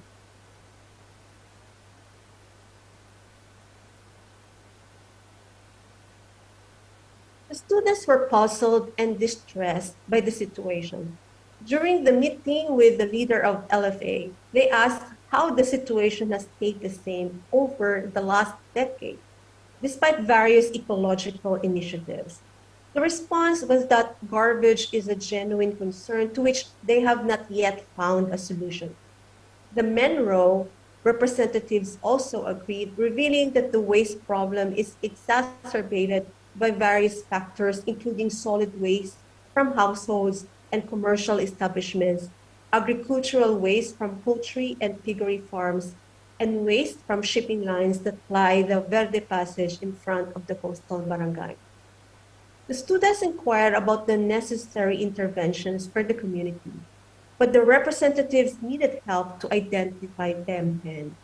This situation highlights the urgency of addressing the waste problem in coastal communities and the need for collaborative efforts among stakeholders to find sustainable solutions. Here, the students were guided by the following questions. What is the community's most pressing environmental issue? How did it originate? And has it improved or worsened? These questions aim to raise awareness of ecological concerns. The next step is identifying stakeholders and actors. Each part of the tree corresponds to a particular stakeholder. The tree roots are those most affected by the problem, concern, or issue, but will benefit the most from solutions offered by the research. In their study, graduate students have used the image to identify the stakeholders and provide solutions that best address their concerns. Students identified stakeholders as households in Sitio Cairena who are members of the Lian Fisherfolk Association, engaging in activities such as fishing, gathering clams and shells, nurturing mangrove seedlings, and assisting visitors in planting the mangrove seedlings. In protected areas, students expanded the concept of stakeholders to include the children of adult members aged 5 and above. Furthermore, in class, students learn about the intrinsic value of the non-human members of the earth, leading to the inclusion of the biotic community consisting of humans, land, aquatic plants, animals, coral reefs, and mangrove trees as stakeholders and actors. After the immediate surroundings of the coastal community, students identified the local elementary and high schools, faith-based organizations, the Municipality Environment and Natural Resources Office, and the De La Salle University as stakeholders too, because they are also affected by some of the environmental issues and will stand to benefit from the proposed mitigation activities to address the problems. The next step for graduate students involved looking into the community's issues and concerns and looking for ways to address them. What are the effective strategies for developing ecological consciousness among the inhabitants of Sitio Cairena, Barangay Lumaniag in Lian, Batangas, to address the ecological problems such as illegal fishing and garbage pollution? The research problem centered on identifying and evaluating the most effective methods to improve ecological consciousness in the targeted population. In addition, the effectiveness of existing environmental projects could be better due to the need for environmental awareness rooted in the aggregate of people's environmental education. The problem extends to the need for teachers to educate the households and the absence of learning materials or modules to spread the correct information, risking environmental awareness for the entire community. Identifying stakeholders and actors, research objectives and methods required multiple Zoom consultations with me and community partners outside regular class hours. Before the final output, students submitted their research proposals with abstract report in the 8th week, summarizing the research question, theoretical framework, method, tentative conclusions, and outcome. There were 7 RC research projects generated from the activity. For our purposes, let us look into one of these outputs, becoming an eco-warrior. The project consists of 4 modules that aim to shape the minds of young people toward ecological awareness. It is a long-term project that acknowledges past problems and instills Lasallian values of faith, zeal for service, and communion in the mission to care for the environment throughout their lives. This project recognizes the young people's active participation and engagement as crucial to creating a sustainable future and seeks to empower them to become environmentally responsible citizens. The formation of the young people of Lian, Batangas will be conducted within a month at 1 module per week, and these modules are divided into salient topics. First is about knowing and understanding the meaning of being an eco-warrior. Second is about the core values that must be instilled and manifested in all eco-warrior aspirants. Third is the acquaintanceship with the Lian Fisher Folk Association by establishing rapport towards the people behind ecological awareness in the barangay. And fourth is about addressing the main environmental issues of the barangay and establishing a mindset on how to solve them. For graduate students, the modules are intended to form the young people of Lumanyag, and the project has a long-term effect as it acknowledges the problems of the past and thus hopeful for the future that these young people should turn into ecologically concerned citizens with the salient values of faith, skill for service, and communion in the mission to care for the environment throughout their entire lives. All the graduate research outputs, including the Eco-Warrior modules, were evaluated by undergraduate students who underwent the same service learning activity afterward. This cohort built on the initial research and utilized their elders' research field notes in addition to their own. So here's a picture of the undergraduate students planting mangrove trees. The third cohort right now at present is evaluating the viability and feasibility of the projects to be adopted by the community. And it was such fascinating to listen to their focus group discussion as a class, now, as they evaluate the outputs of the previous cohorts before them, and as they prepare also for the immersion visits. Challenges. Can a course or a program able to undertake a Parsi service learning component? What kind of impact do the designers have in mind? And how do you define community? How do we process negative emotions arising from encountering various levels of ecological distress? Working professionals are typical students in De La Salle University's graduate programs, and integrating service learning can be challenging. However, graduate students with rich life experiences and deep reflection skills appreciate service learning.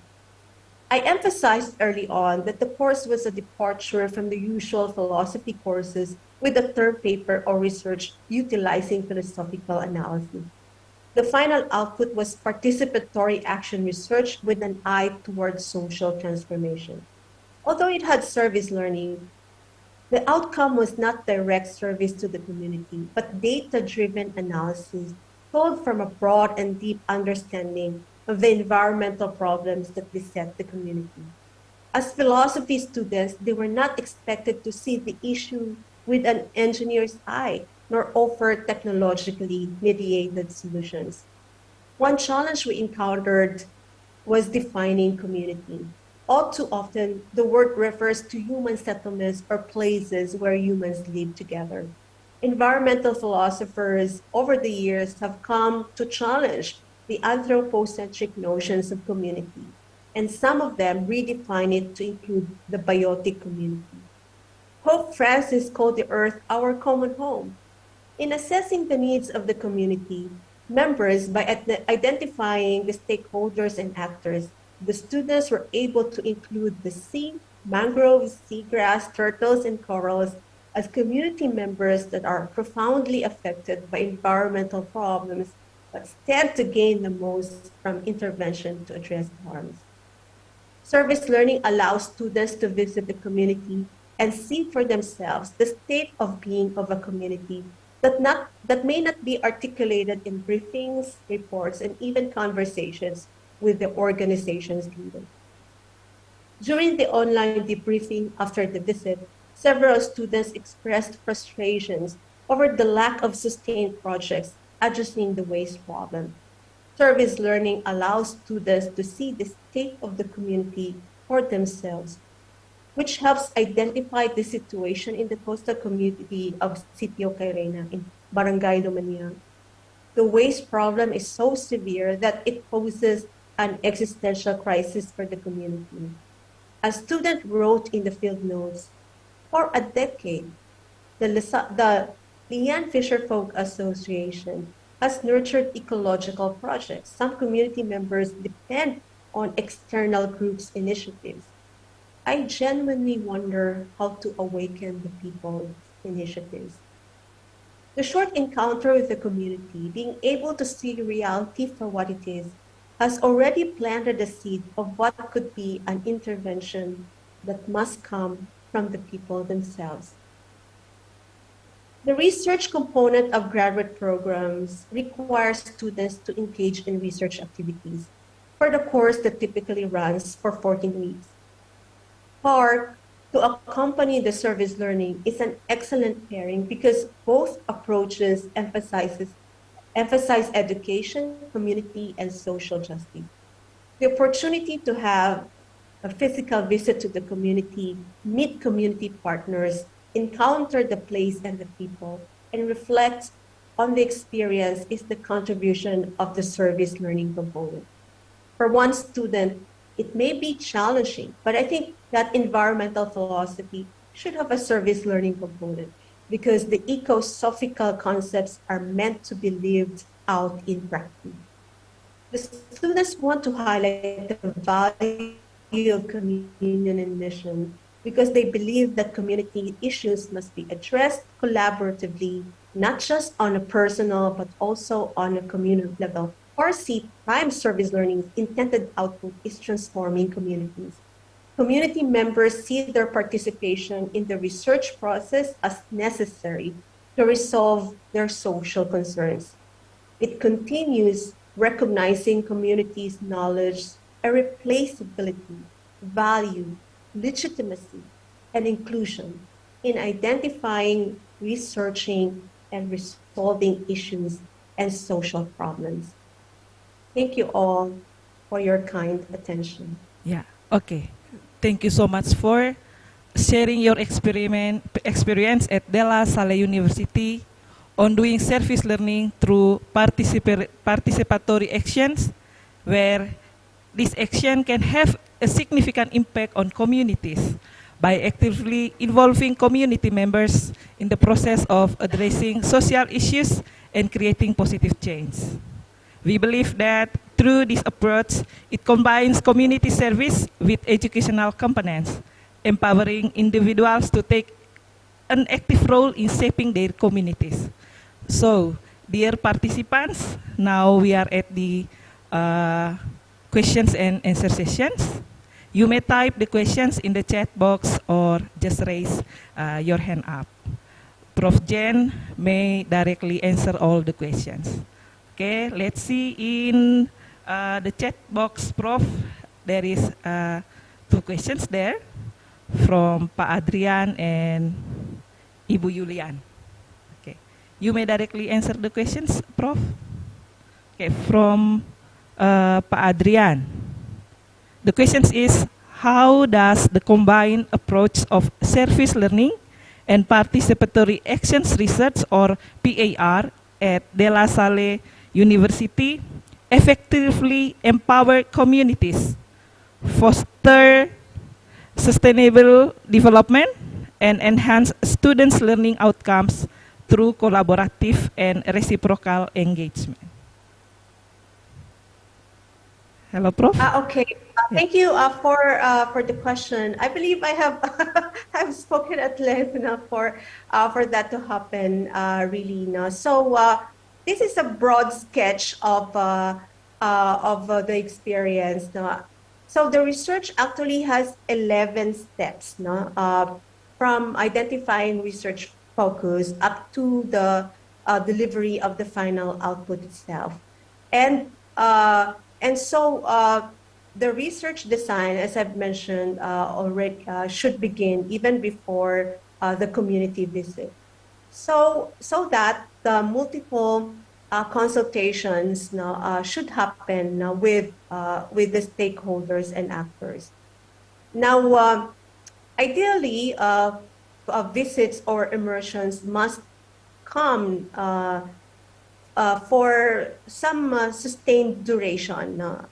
I know for a fact that some community extensions might require like a 2 weeks immersion visits or something like that, to be able to live with the community.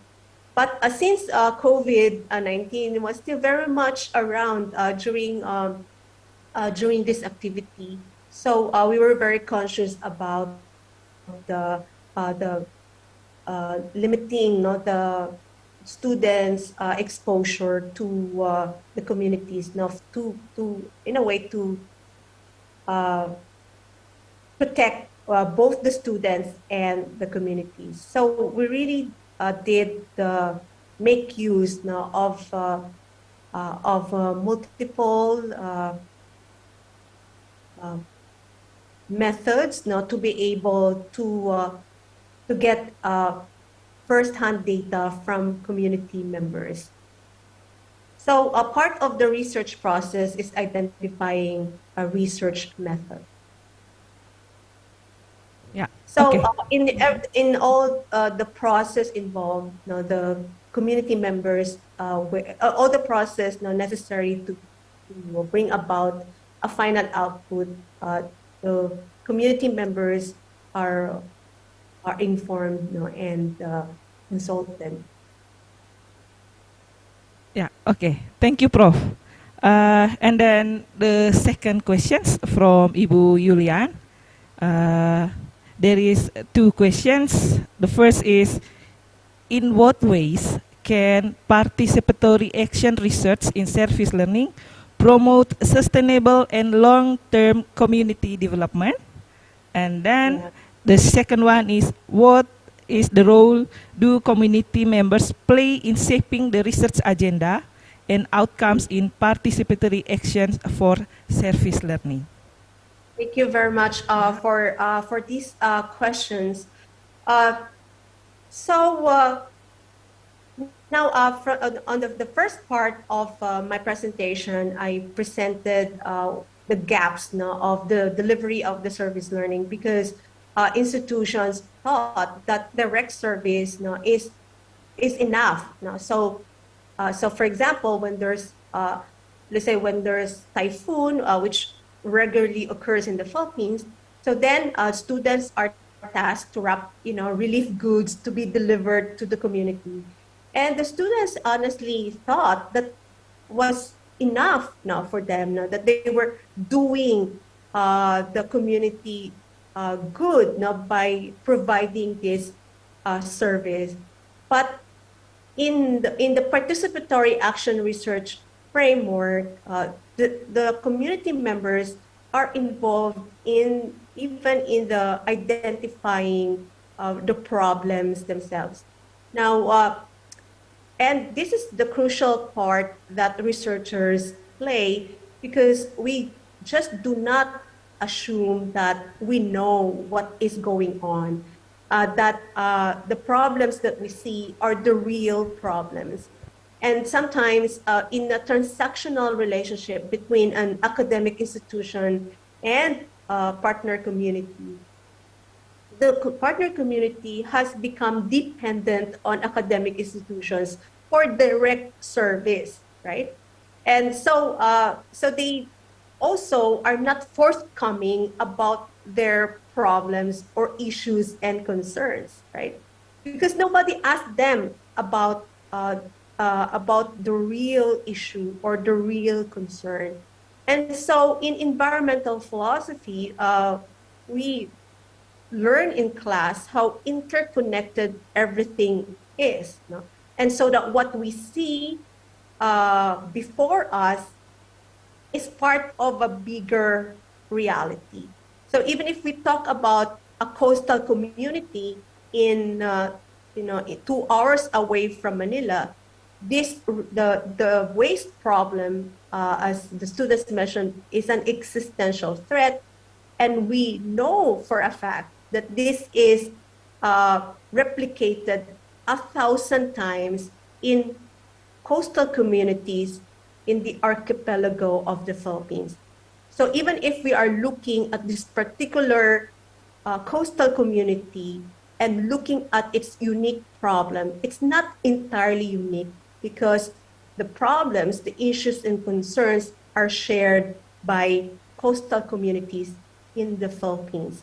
So there is already the research implication of that, and also the policy implication of conducting that research. So we are very conscious that although we recognize direct service is a form of service, but it's not enough.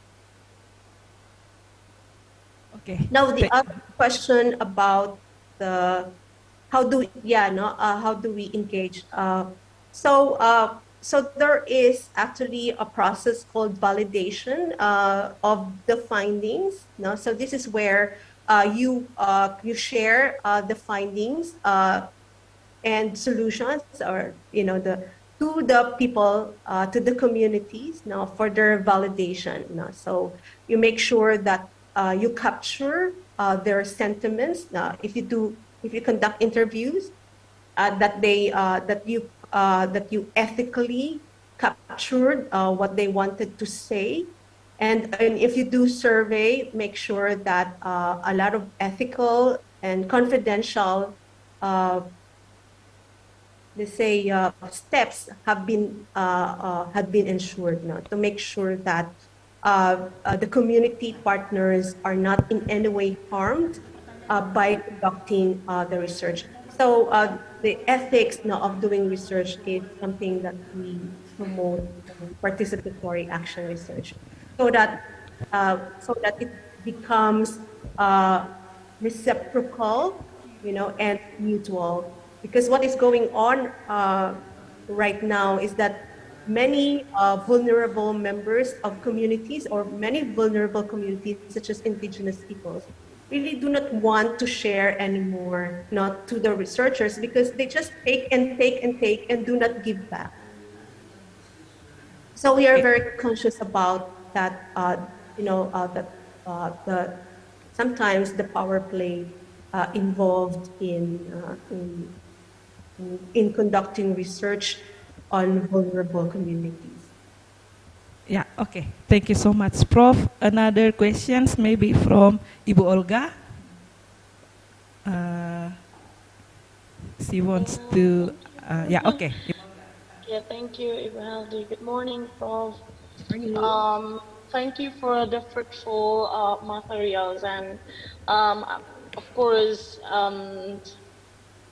it helps me to understand how the service learning is. And actually, I'm just going to ask about your ideas relate to Prof. Do you have any ideas how the service learning helps the students to understand multicultural education?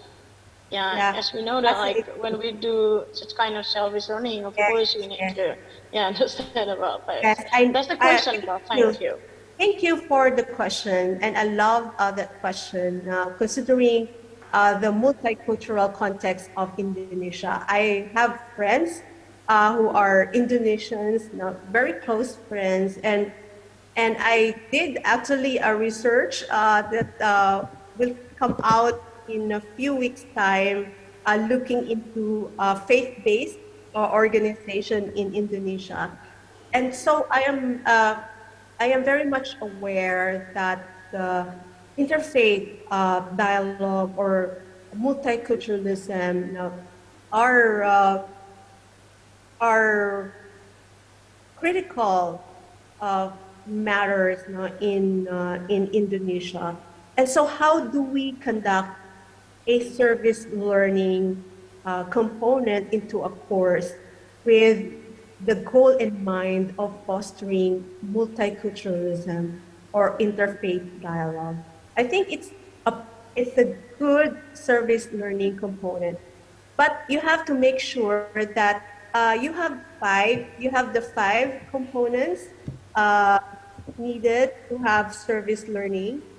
First, you have the idea. You should determine the kind of service that you want at the end goal. So do you want the students to learn multiculturalism or interfaith dialogue, or do you want that both the community members and the students understand what multiculturalism is, or what faith interfaith dialogue is. So, so you have to be clear about the goal in mind, for the course. You should also design the learning process. So, how do we know that students learn? As teachers, we do that by assessment, right? So, I mentioned that there are, in my case, because this is research-driven, I have 11 processes. But it doesn't have to be that intensive for you, especially for an undergrad. It doesn't have to be that. But make sure that you have assessment to determine the learning process. So, so it's very important that they turn in like an abstract report, that they have field notes, they have photographic evidence, and then of course they have to get permission not to photograph people, to get their consent. And they must have a final output. So what is this final output? So the learning process here must be connected to the learning outcomes of your course. And so the learning outcomes usually begin with, at the end of the course, the students are able to understand, critically examine, do a collaborative project, or create something like that. No? And so then you must be able to identify the community. Who is the target community here? Are you talking about the community outside the institution? It's okay also. But for the interest of student safety, then I advise that you coordinate with the institution's community extension program. Now, the community can also be the academic institutions. In fact, my students right now are looking into the involvement of our community extension program with the coastal community that has been around for 10 years already. So the students identify the institution as part of the community. It's also good, and I think that is worth exploring. And then the reflection process. So here, the reflection process must critically look at the students' involvement and engagement in the whole process. So they have to write in this case, they write their feelings, what had changed. Initially, they thought, that it would be this easy, but then they found it so hard. So what was the hard thing? And for our guide, we use the See, Judge, Act process of liberation theology, seeing, of course, pertaining to what we see, what the reality is, judging why do you think that these things happen, and what aspects of our culture either enable this, or exacerbate this, or it's something like that. And then action, what kind of action needed. So there's a kind of a self-reflection that is ongoing here, so that the students also would be in touch with their privileges, also with process their emotions. And then, of course, the last is social justice. Why are we doing this? Why do you want to foster multiculturalism? Why do you want to build interfaith dialogue? So I think that there are so many resources online on how to conduct service learning component. The real challenge is actually the design in designing that. So I hope that you keep this in mind as essential components of authentic service learning. Yeah, okay. Thank you, Prof, for the insightful answer. Yeah, okay. Thank you, Volga, and also Prof. There are another two questions, Prof, from the other participants. The first is, how can educational institutions and community organizations collaborate to create supportive environment for implementing participatory action research in service learning initiatives? Thank you very much. That is also a wonderful question. And I know that as a Catholic institution, this is not new to you. Service, right? Service is second nature to us, right? And as teachers, we know that we do service, but we want to expand the learning process, the learning experience, and that's why we want to bring the students to the community outside, not the academia's walls. Now, as you can see from my report, it takes years to actually develop that mutuality and reciprocity. So I suggest if it's like a beginning, initiative, like you don't really have a service learning component yet, all right? Although you have community extension program, I suggest that institution reflects on the meaning of community first. So what do we mean by community? Who are the members of the community? And if we identify a problem, who stands to benefit, who are affected the most by this problem, and who stands to benefit the most? Because the problem could be, let's say, we don't have service learning components. So the community becomes the academic institution. You can start with the academic institution as the community, but you can even go much smaller than that. You can identify a department as a community. So I think that's the crucial part, really.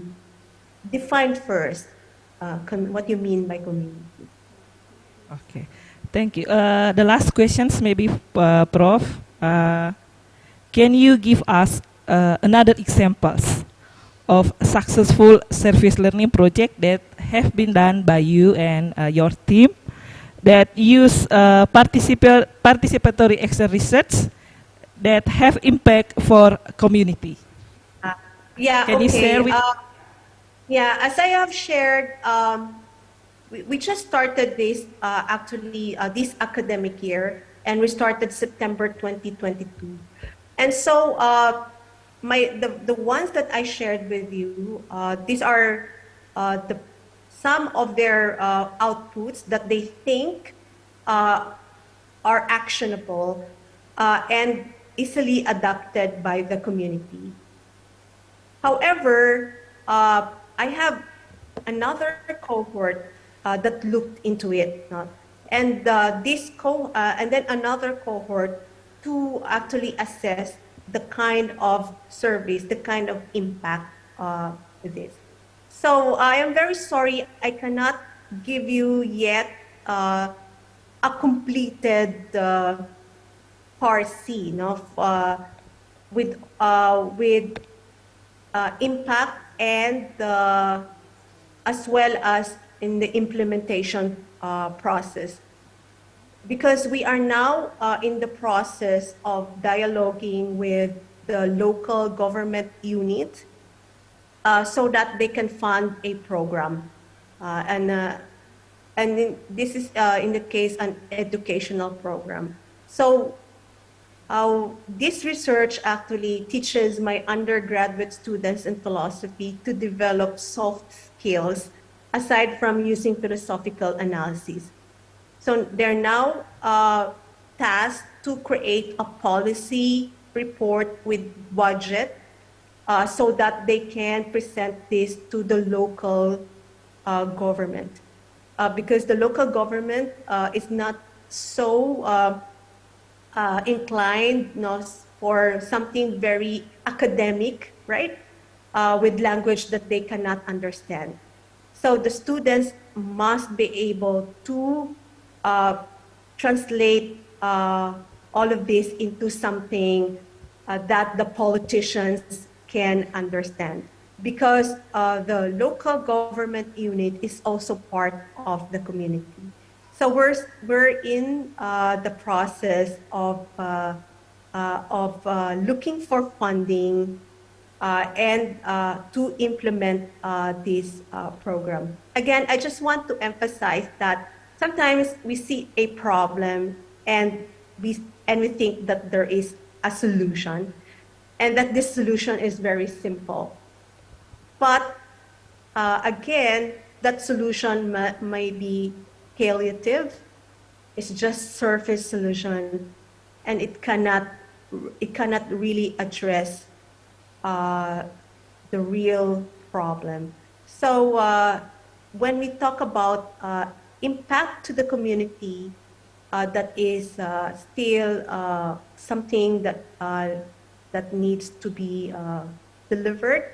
But when we think of impact to the students, I think that is something that we can measure in terms of their deliverable, what they delivered as a course output, the learning process that took place, and also that the course environmental philosophy has been recognized by an international accreditation as a certified service learning program. So that was one. So that's the immediate impact done by this course. But we're more concerned really about the community. Yeah. Okay. Thank you so much, Prof. Ladies and gentlemen, due to the time, and we draw near to the end of these captivating keynote speaker presentations. We once again would like to extend our gratitude to our keynote speaker today, Professor Jen Kana Particulo. And as our appreciation, Prof, we would like to give you the certificate of achievement of this today's presentation. Yeah. Okay, thank you so much, Prof. And So warm much. regards All the best. actually from Father Max Regus. Okay, he Yes. said that he's your friend. Regards to Father Max. Yeah, yeah, yeah. And Okay, thank you congratulations. so much for. Ladies and gentlemen, we also would like to express our sincere appreciations to all of you, our attentive audience, your active participation, thoughtful questions, and engaged presence have enriched our today's presentations. Thank you so much, and now I turn this over to the MC.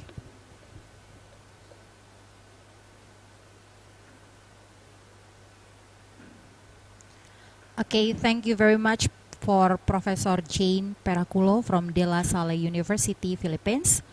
Thank you for sharing insightful and informative presentations today.